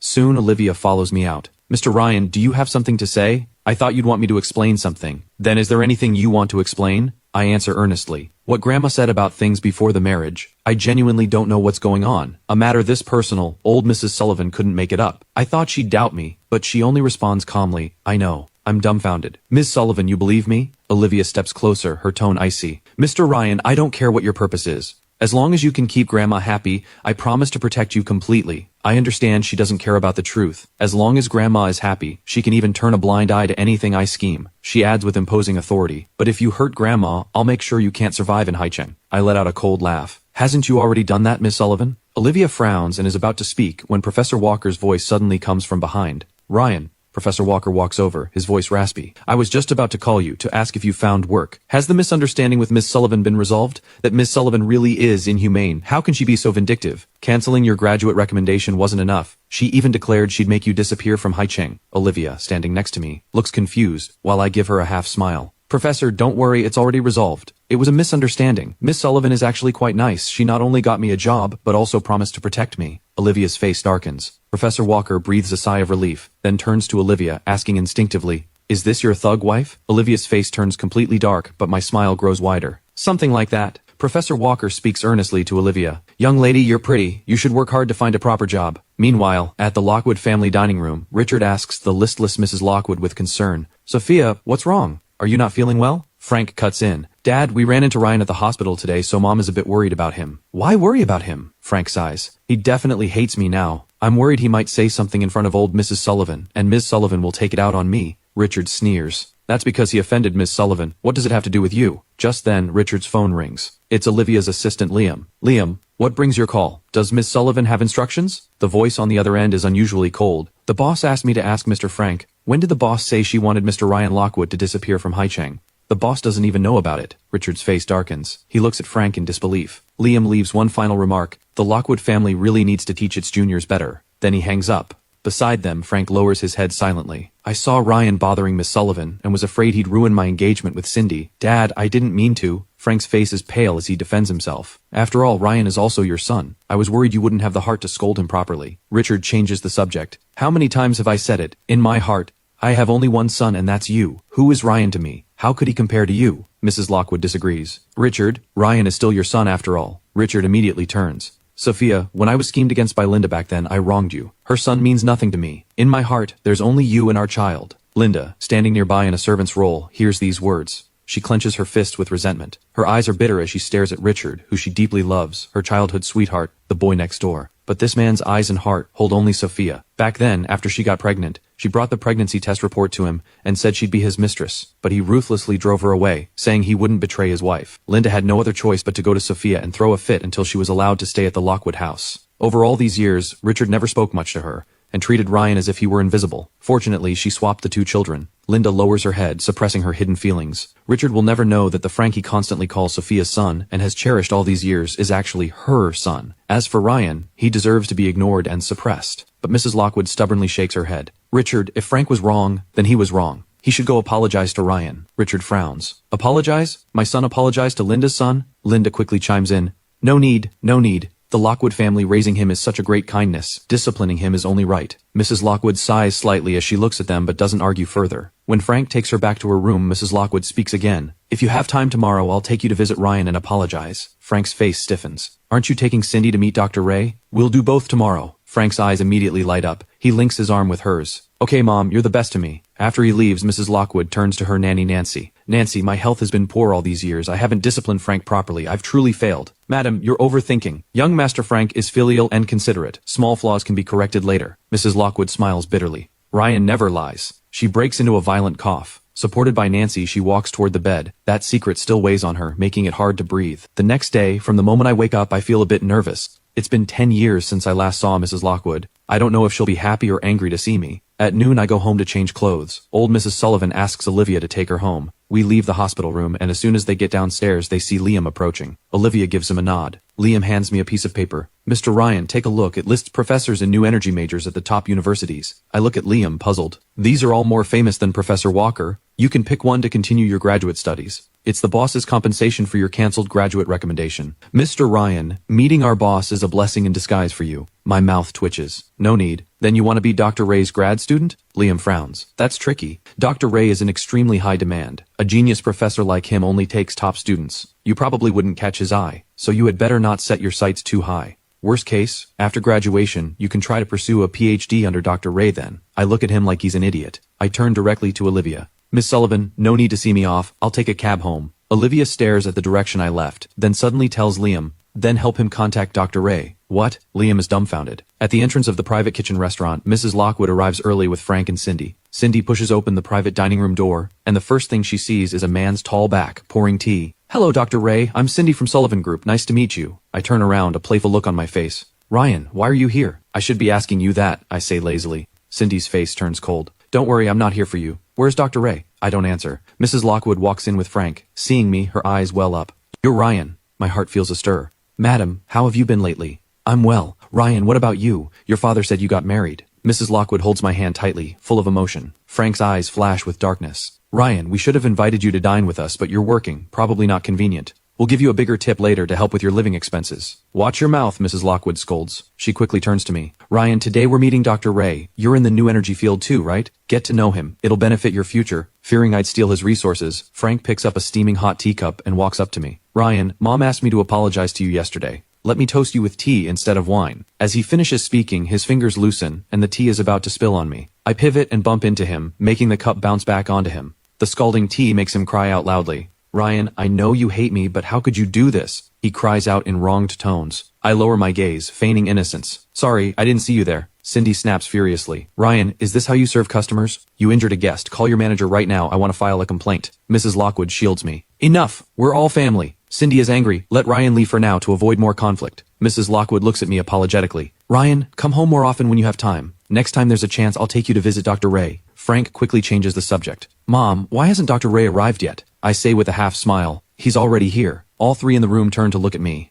Mrs. Lockwood is just about to ask further when she suddenly breaks into violent coughing and collapses on the dining table. Madam, I instinctively move to support her, but Frank shoves me away. Get out! What did you do to my mom? Mom, wake up! The ambulance arrives quickly. I try to get in, but Cindy grabs me. Stay away from Mrs. Lockwood. If you make her sick from anger, I won't let you off. I take a cab to the hospital. The hallways are packed with no available beds. Olivia, watching the scene from upstairs, instructs Liam, get Mr. Ryan a hospital room. The reception desk gets the call and immediately announces, a very important person room just became available. Frank is overjoyed. Cindy, you really have connections. Cindy silently takes the credit. The group enters the hospital room. I try to follow, but Frank blocks me at the door. Ryan, Mom needs rest. Don't disturb her. As the door slams shut, I stand frozen, my heart burning with anxiety, but with no right to enter. I can only sit on the bench. Soon after, hurried footsteps approach. Richard rushes in with worry. After confirming Mrs. Lockwood is okay, he drags Frank out. Richard frowns and asks, what happened? How did she suddenly faint? Frank looks at me sitting nearby. Ryan insisted on meeting Dr. Ray, argued with Cindy a bit, and made Mom upset. Richard glares at me furiously. You worthless creature. Without another word, he swings his arm to strike me. I don't dodge. My mind is filled with Mrs. Lockwood's pale face.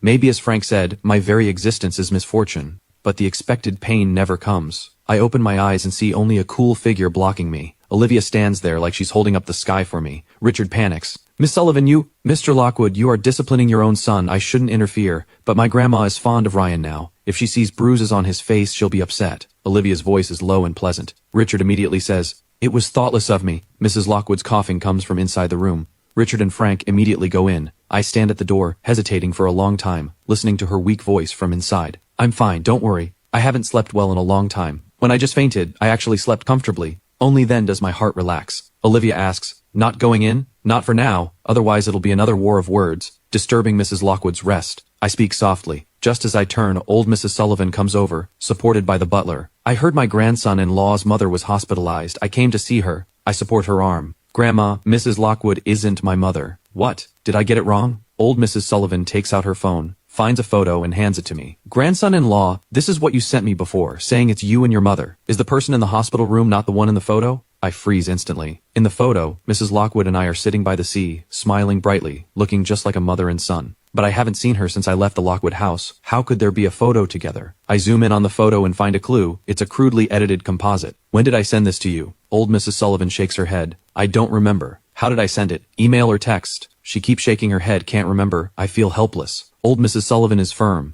Grandson-in-law, she is your mother. You can't ignore your mother. After seeing old Mrs. Sullivan off, Olivia stands in the hallway. Liam quickly comes over to report. Boss, we've checked. Mr. Ryan was working at that private kitchen restaurant and then ran into the Lockwood family. Olivia's voice is cool. Does Sullivan Group pay him so little that he has to work elsewhere? It's not low, old Mrs. Sullivan arranged it. Maybe his supervisor gave him work that was too hard and he was worried about getting fired. But Olivia feels it's not that simple. What were the Lockwood family doing at the private kitchen restaurant? They were meeting Dr. Ray. Miss Cindy went for that reason too. And Dr. Ray, he never showed up in the end. Hearing this, a faint light shimmers in Olivia's deep eyes. A ridiculous idea begins to form. Inside the hospital room, Mrs. Lockwood looks much better after resting. Frank, let Cindy go home first. Frank looks awkward. Cindy is staying purely to wait for Dr. Ray. Mrs. Lockwood realizes this, hands me the phone. We need to apologize to Dr. Ray for missing today. After Mrs. Lockwood reschedules, Frank walks Cindy out. In the hallway, Frank says, Cindy, don't worry, there won't be any problem with Dr. Ray. There are a few tough characters in Sullivan Group's R&D department who don't accept me. If I can get Dr. Ray to join us, I'll have made a real contribution and secured my position. So Dr. Ray is very important to me, you have to convince him. The two enter the elevator. I step out from the corner and push open the hospital room door. Richard's face darkens instantly. What are you doing here? Get out. Is that Ryan? Let him in. Mrs. Lockwood's gentle voice rings out. Richard warns me not to upset his wife further. I told you, today wasn't because of Ryan. I just haven't slept well for days. Mrs. Lockwood scolds him gently and holds my hand. Child, you must have been scared today. Her palm is warm. I smile and say no. Come home more often. And your wife, your father said she's a thug, but I don't believe it. Ryan has had good judgment since childhood and a strong mind. Anyone you took a liking to must have her merits. Bring her to meet me sometime. My nose tingles. Okay. She starts coughing violently again. I pull out a plastic bottle. This is cough medicine I had someone buy. Take one when you can't sleep at night. Nods in agreement. As I leave the room, I hear Richard scornfully say inside, How can you be bought over by a bottle of medicine from some random clinic? He casually tosses the bottle into the trash. Late at night, Mrs. Lockwood wakes up coughing again. So anxious she has thoughts of ending her life. By some impulse, she fishes the medicine out of the trash and takes one pill. A wave of coolness instantly wraps around her itchy throat, and she drifts off into sleep. At 10 the next morning, Mrs. Lockwood is woken by Richard. She actually slept until full daylight. Madam, the sleeping pills the doctor gave you yesterday really worked. You slept a full 10 hours. Nanny Nancy is so excited her eyes turn red. What sleeping pills? Mrs. Lockwood is confused. Nancy looks at Frank. Cindy got them for you, specifically found strong sleeping pills and added them to your medicine. Didn't expect it to actually work. Mrs. Lockwood pauses. She notices her throat feels much clearer, but her gaze falls on the unlabeled plastic bottle by her pillow. Richard heaps praise on his future daughter-in-law. This daughter-in-law is really wonderful. I heard the inpatient ward has been full lately, and it was Cindy who pulled many strings to arrange this room. We owe her a lot. Frank presses his advantage. Mom, Cindy has been so good to you. You should help her too. Her family wants Cindy to manage the research and development department, but those researchers won't accept her. If we could invite Dr. Ray to be an external technical consultant, Cindy could secure her position. Mrs. Lockwood hesitates, then says, Then I'll ask Dr. Ray. but if he doesn't agree, leave it be. Frank smiles broadly. As far as he's concerned, as long as Mrs. Lockwood asks, Dr. Ray has never refused. Mrs. Lockwood takes out her phone, finds Dr. Ray's profile photo, chooses her words carefully, and sends a message. Ray, do you have time? I'd like to ask a favor. When I get the message, I've just come back from walking old Mrs. Sullivan downstairs. I frown. What could Mrs. Lockwood want from me? Could it be that there's something wrong with yesterday's medicine? That drug is still in the clinical trial stage. I only took it out early because she's seriously ill. I get anxious, ask the caretaker to take old Mrs. Sullivan home, and rush over to Mrs. Lockwood's room. Soon I reach the hospital room, only to find Cindy and Linda already there. The cheerful laughter cuts off the moment I walk in. I feel out of place. Seeing that Mrs. Lockwood is okay, I lower my eyes and turn to leave. But Linda speaks up. Isn't this Mr. Ryan? Since you've climbed up to old Mrs. Sullivan's high branch, the rest of us aren't worthy of your attention anymore? I turn to leave, but she grabs me by the arm. I heard you're focused on flattering old Mrs. Sullivan.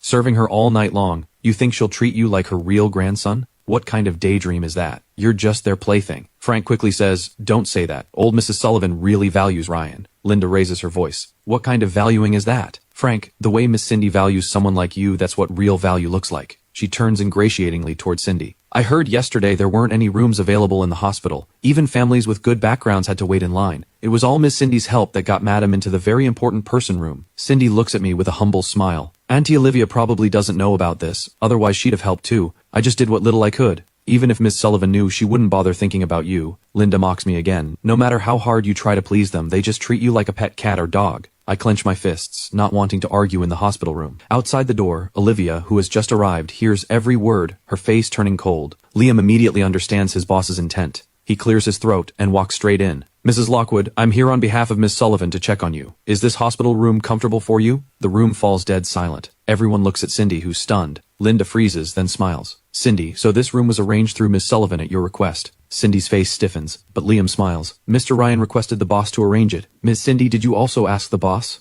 Cindy wishes she could find a hole to crawl into. I made many calls and asked many people. I misunderstood. Frank clenches his fists, feeling utterly humiliated. Mrs. Lockwood breaks the awkward atmosphere. Thank Miss Sullivan. The room is very comfortable. Once I feel better, I'll visit old Mrs. Sullivan. Liam says, if you're comfortable, Mr. Ryan won't worry and old Mrs. Sullivan will be happy. Well, that's certainly flattering me. The few people in the room feel their hearts sink, while Mrs. Lockwood is genuinely happy. I turn toward Linda, my mockery fully on display. Linda is beside herself with rage. You wretched brat, what are you so smug about? Shut up, Richard scolds furiously. My wife is sick and needs rest. What are you barking about here? Get back home.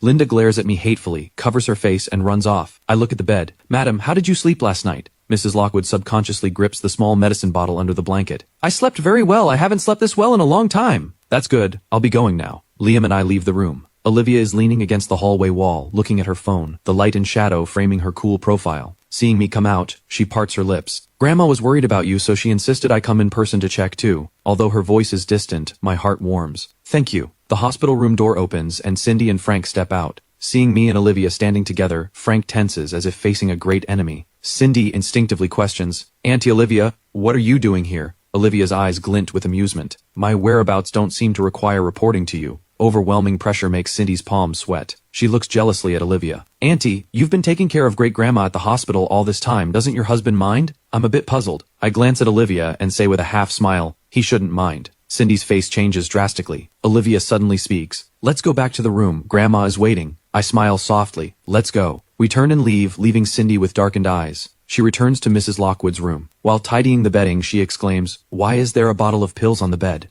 Richard frowns. Isn't that the unmarked pills Ryan gave? Yes. Why did you pick it back up? I took one last night. It seemed to work. Mrs. Lockwood explains. Impossible. It was clearly the sleeping pills that worked. Richard snatches the medicine. His pills. Who knows where he bought them? What if they harm you? Don't trust him. I won't take those tonight. Let's see which medicine actually works. Late that night, Mrs. Lockwood again coughs violently and can't stop. Nancy holds the so-called miracle sleeping pills, only to find they don't work at all. Mrs. Lockwood's face turns red from coughing. Nancy rushes out and retrieves my medicine. Just as she's about to give it, Frank grabs her hand. Mom, could it be these pills that made the cough worse? Medicine of unknown origin shouldn't be taken. Richard also fumes. This Ryan. Sophia, you treated him so well, and he actually brings poison to harm you. Mrs. Lockwood coughs too hard to speak, her eyes locked on Nancy. Nancy is fiercely loyal. Despite the pressure, she pushes the medicine into Mrs. Lockwood's mouth, and the cough stops instantly. Mrs. Lockwood lets out a long sigh of relief, confirming Ryan's medicine works. They move to the outer room, Frank's face pale. Dad, Ryan actually got hold of a specialty drug. What capability could he have? He must have had Miss Sullivan help him get it. Richard frowns deeply. It seems old Mrs. Sullivan really does value him. In the very important person room, Olivia is chatting with Grandma. What did you eat for lunch? Old Mrs. Sullivan thinks for a long time. Porridge. No wait, it was noodles. Naughty girl, right? Olivia smiles and nods, but her heart sinks. Lunch was rice. Grandma forgot again. Her memory decline seems to be getting worse. I lazily speak up. Grandma, what color earrings did Olivia wear yesterday? Old Mrs. Sullivan answers immediately. I remember. The naughty girl is so particular she wore diamond cufflinks yesterday. And the day before? The day before was blue. I'm the one who bought her those blue earrings. I smile softly at Olivia with hidden meaning. Grandma remembers the things she cares about very clearly. Olivia looks at me. I'm sprawled in the beanbag playing with my phone, my posture relaxed. Knowing my words were meant to comfort her, her anxious heart seems to slowly ease. Old Mrs. Sullivan suddenly laughs. Grandson-in-law, what I just said was all correct, right? I nod. Yes. Naughty girl, did you see? My grandson-in-law even remembers what you wear every day so clearly. He really pays attention. He has feelings for you. I freeze. I just have a photographic memory. I really didn't memorize it on purpose. I'm about to explain, but Olivia is just staring at her computer, ignoring us. What I don't notice is the redness creeping up her ears. I continue researching materials on my phone. The final stage of the Alzheimer's drug still has no clear path forward. I stand up to take a walk. Just as I get downstairs to walk Kitty, someone taps me on the shoulder. I turn around. It's Linda's gambling addict brother, my so-called uncle, Larry. Ryan, long time no see. I step back. What are you doing here? I heard you've cozied up to the Sullivan family. I have been a bit short on cash lately. Could you lend me some money? I sneer. No money. You serve that old hag so well and she hasn't given you any cash? I narrow my eyes. Not yet. Maybe she'll give some later. Larry smirks slyly. When that happens, you have to lend me some. If you give enough, Uncle can tell you a secret. He chuckles and walks away. I scoff. Just then my phone rings. I look, and it's actually Mrs. Lockwood calling. Meanwhile, in another hospital room, Frank sees that Dr. Ray hasn't replied for a long time, and Cindy is pressuring him hard. So he takes Mrs. Lockwood's phone while she's asleep. In the contacts, he finds Ray and calls. The call connects. I clear my voice. Hello, Mrs. Lockwood, is something wrong? Frank freezes. Ryan? He stares in disbelief. He'd never mistake that voice. My heart sinks, my voice growing colder. Frank, what are you doing with Mrs. Lockwood's phone? This is your number? He's stammering. What nonsense are you talking? Frank suddenly realizes my nickname is also Ray. Mrs. Lockwood occasionally calls me that. He breathes a huge sigh of relief. Frank then adopts a vicious tone. I just wanted to tell you, even if you've latched onto Miss Sullivan through old Mrs. Sullivan, you're at best just a toy. Miss Sullivan has a husband, but I'm different. I'm going to marry Cindy in the future and become a legitimate son-in-law of the Sullivan family. Congratulations then, but in elite families, feelings aren't enough. I have Dr. Ray as my ace, so I'll always be undefeated. Hearing this, I directly hang up, my mouth twitching. Since when did I become Frank's ace? Right after, my Dr. Ray account pings with a notification. It's Frank again. I put it on speaker. Frank's tone is extremely respectful. Hello, Dr. Ray. Sorry to bother you. I'm Sophia's son, Frank. Sullivan Group would like to invite you to join their R&D team. This is also what my mother wishes. Are you interested?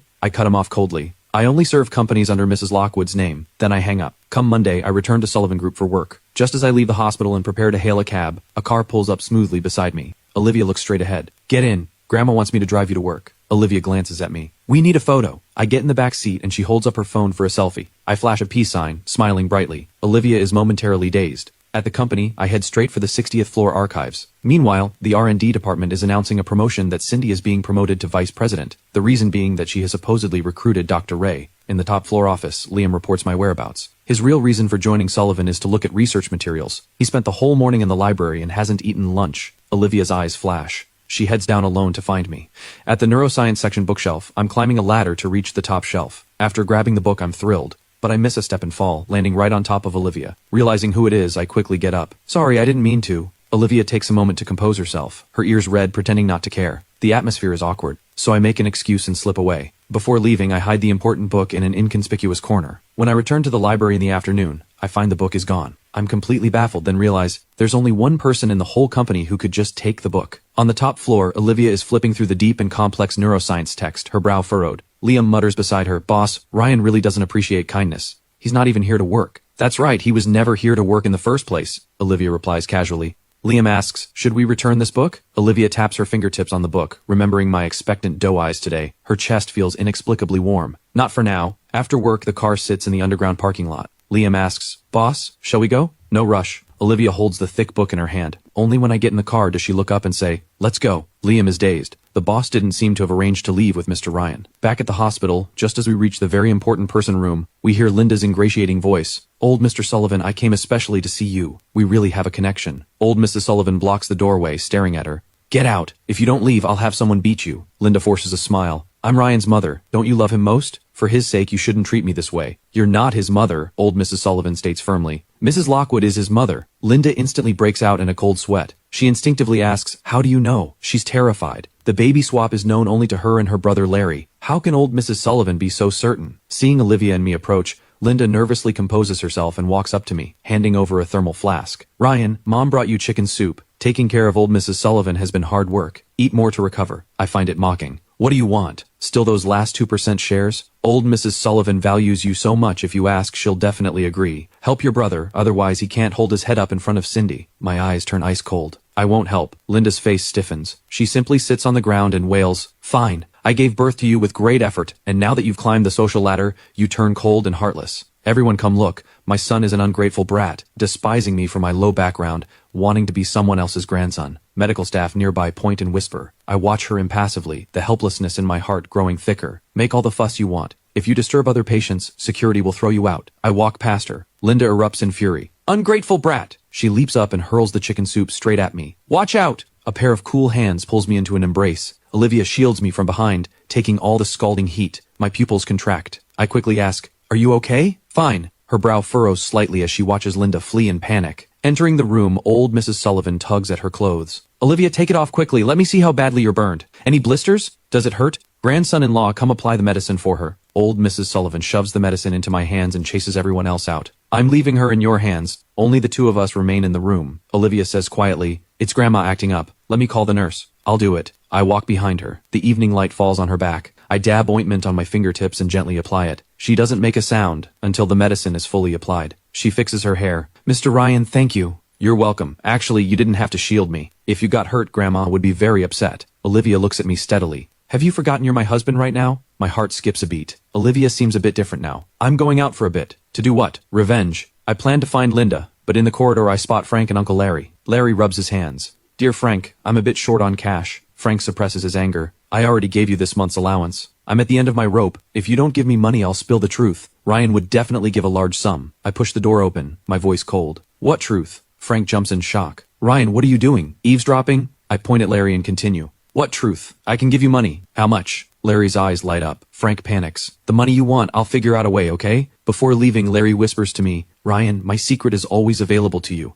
As long as you pay enough, I'll sell it to you. I message Jenny to investigate Larry's background. I turn back to see Frank about to leave. I say casually, if you don't want people to know, don't do it. You think I won't find out what's between you and Larry? Frank stiffens. What are you talking about? I don't understand. What kind of leverage does he have over you that you give him money every month? Stop making things up. I'd advise you, if you have the energy, think about your own way out. Don't waste time on me. Where's Linda? She's your mother. How would I know? Frank quickly flees. I call Linda. I need you to come back and apologize to me. No, Miss Sullivan won't let me off. You apologize for me. You're my son. You should pay my debts. If that's the case, don't blame me for calling the police. Why would you call the police? I'm your mother. The one I want to hit is you. A mother hitting her child is only natural. I hang up directly. For injuring Olivia, Linda is eventually detained for 48 hours. Back at the hospital room, Olivia is downstairs in a vehicle holding a meeting. I sit by the bed. Sorry. Old Mrs. Sullivan waves her hand. Grandson-in-law, why are family members saying things like this? Besides, seeing the naughty girl defend you makes me overjoyed. We are family. Those 3 words, we are family, make my eyes warm. At this moment, Frank scrapes together 50,000 yuan and wires it to Larry with a note. Keep your mouth shut or neither of us ends well. His heart is full of fear. He just wants to marry Cindy as soon as possible. Once he becomes a Sullivan son-in-law, even if his identity is exposed, he'll still have a way out. At 9 in the evening, Cindy suddenly comes looking for Frank. Frank is pleasantly surprised. Cindy, what brings you here? Cindy demands sternly. About Dr. Ray, are you sure you've worked things out with him? Frank's eyes flicker. Of course. Then arrange a meeting between me and Dr. Ray. Frank nervously fiddles with his fingers. Dr. Ray went abroad.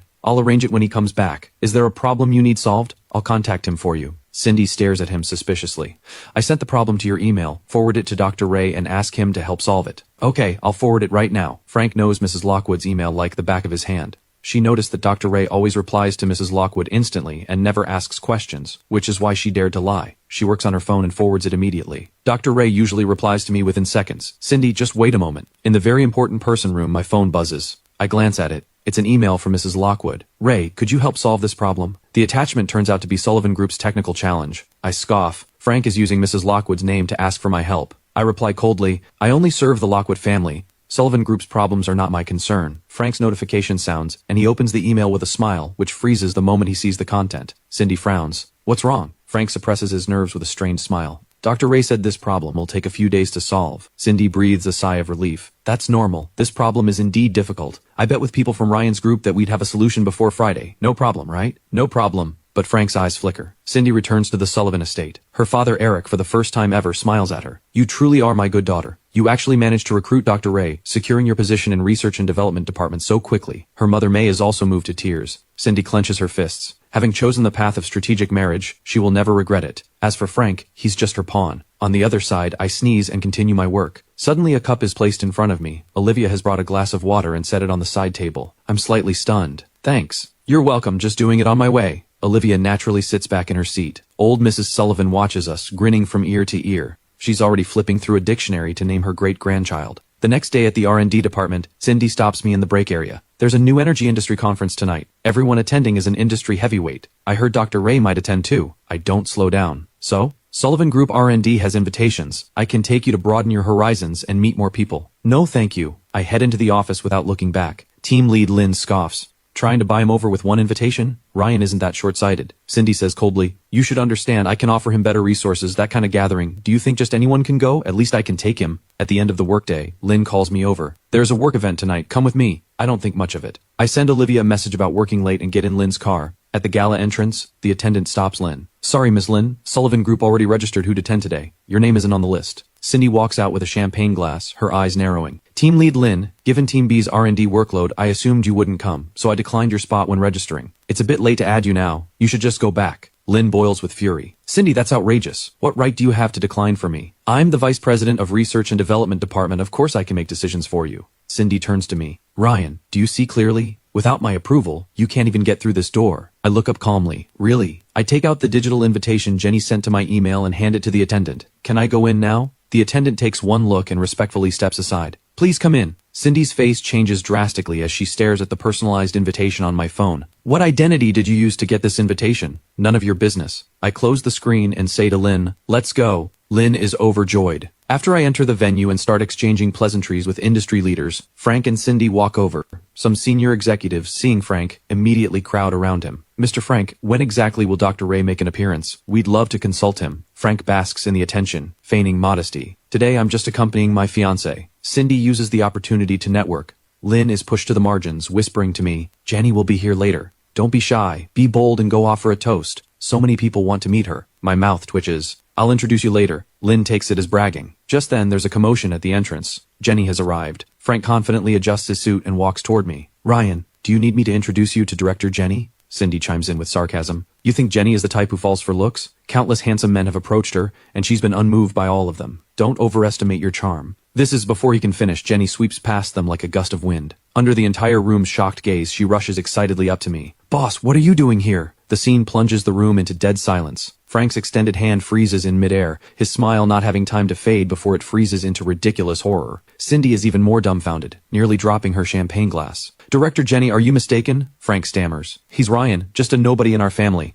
Jenny doesn't even acknowledge him, her eyes blazing only at me. Boss, I sent dozens of emails asking you to attend, and you always said you were busy. Turns out you came on an incognito visit. I smile helplessly. I'm here with a leader on some private business. Boss? Cindy shrieks, her voice cracking. Jenny, you call him boss? Isn't he that kept man Ryan with a thug wife? Jenny turns coldly, her eyes like knives. Miss Cindy, watch yourself. Standing before you is the technical genius your Sullivan Group has been desperately seeking, and the legendary Dr. Ray who has never appeared in public. A suppressed gasp ripples through the crowd. Impossible! Frank completely loses composure, pointing at me and roaring. Dr. Ray has clearly been in contact with my mom all this time. How could he be this illegitimate son? Ryan, what did you offer Jenny to make her come with you? I step forward, looking at him coldly. Frank, you stole Mrs. Lockwood's phone to send emails. Did you really think I wouldn't know? The line, I only serve the Lockwood family. Didn't you just receive that? Frank's face turns instantly pale. His legs give way, and he collapses to the floor. Cindy sways unsteadily. He looks at me, his eyes filled with regret and absurdity. He'd always thought I was struggling in the mud, so he tried to humiliate me with 50,000 yuan. But in a blink, I've become the god he must look up to. Just then, a commotion erupts at the door,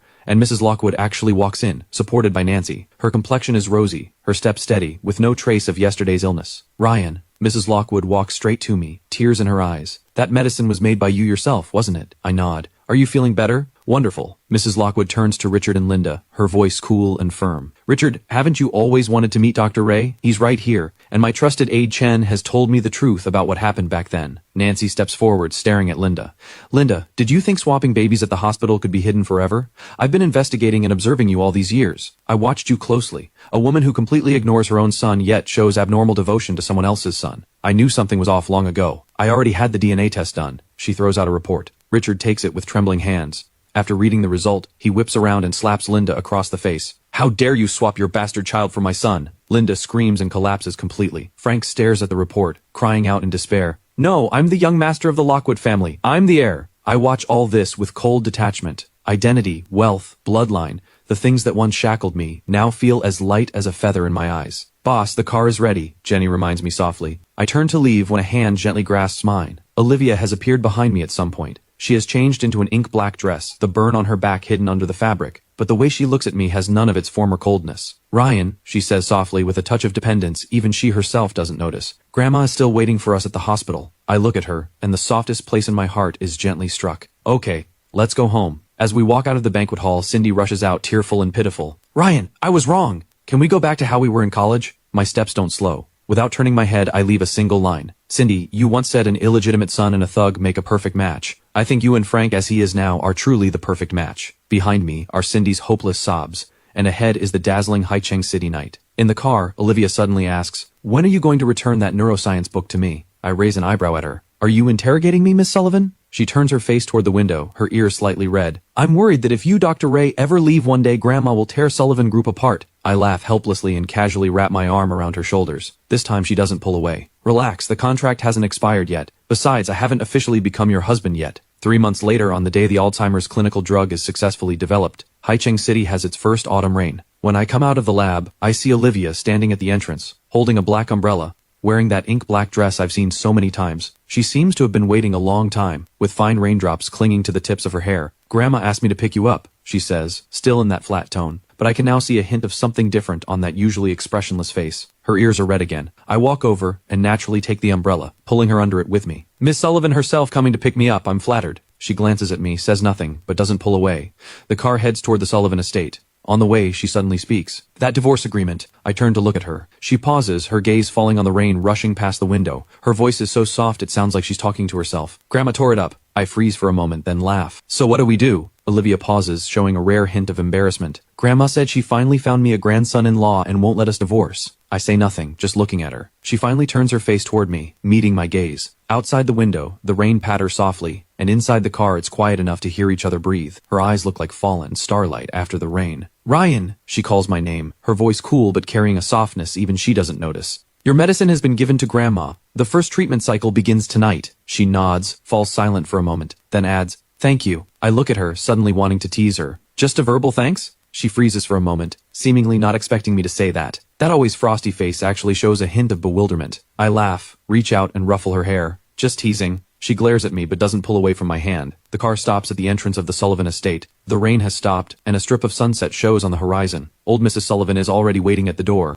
Seeing us step out, she immediately greets us with a beaming smile, taking my hand with one of hers and Olivia's with the other, pulling us into the house. Quick, quick, we've been waiting to start dinner. At the dinner table, old Mrs. Sullivan picks food for me one moment, and for Olivia the next, muttering, grandson-in-law, eat more. Naughty girl, you too. You've both gotten thin. For once, Olivia doesn't object to being called naughty girl. She just eats quietly, occasionally glancing up at me. After dinner, old Mrs. Sullivan pulls us out to sit in the courtyard and drink tea. The sunset paints the whole courtyard a warm orange, and the air smells of earth after rain. Old Mrs. Sullivan suddenly says, grandson-in-law, naughty girl, I want to tell you something. Olivia and I look at her at the same time. Old Mrs. Sullivan is smiling, but there's a glimmer in her eyes. I remembered. I'm stunned. How you two got the marriage certificate, I remembered. It turns out our marriage certificate was all arranged by old Mrs. Sullivan. We were registered passively, without knowing. Old Mrs. Sullivan smiles at me. Grandson-in-law, you won't blame me, will you? I look at Olivia, then at old Mrs. Sullivan, and suddenly laugh. I don't blame you. Old Mrs. Sullivan nods with satisfaction, looks at us both, and suddenly says, then when are you two going to have the wedding? Olivia can't sit still anymore and stands up to leave. Old Mrs. Sullivan grabs her. Where are you running? You're already married. Why so shy? I watch this scene with a smile, suddenly feeling this is the life I've always wanted. Olivia finally breaks free from old Mrs. Sullivan's grip, walks over to me and says softly, let's go. I stand up and say goodbye to old Mrs. Sullivan. She waves with a smile and secretly slips me a note. In the car I open the note. It reads, "Grandson-in-law, if the naughty girl bullies you, tell me and I'll deal with her for you." I can't help but laugh. Olivia leans over to look. After reading, she's silent for 2 seconds, then says, "Grandma has nice handwriting." I turn to look at her. She meets my gaze and suddenly asks, "Ryan, what are you laughing at?" I look at her and say earnestly, "Laughing at how lucky I am." She freezes. "What?" "Without spending a single cent, I got a wife," I say. Though it was fake, it seems like it's about to become real now. She stares at me for several seconds, then looks away toward the window, but I see the slight curve at the corner of her lips. The car slowly drives into the night, the lights of Haicheng City flowing past the window. "Olivia," I call to her. "Do you have time tomorrow?" She turns to look at me. I look back at her, my eyes filled with a smile. "Let's tear up that divorce agreement." She's silent for 2 seconds, then softly hums in agreement. The sound is light, yet heavier than any promise in this world. Outside, the night deepens, but for me, the night has only just begun.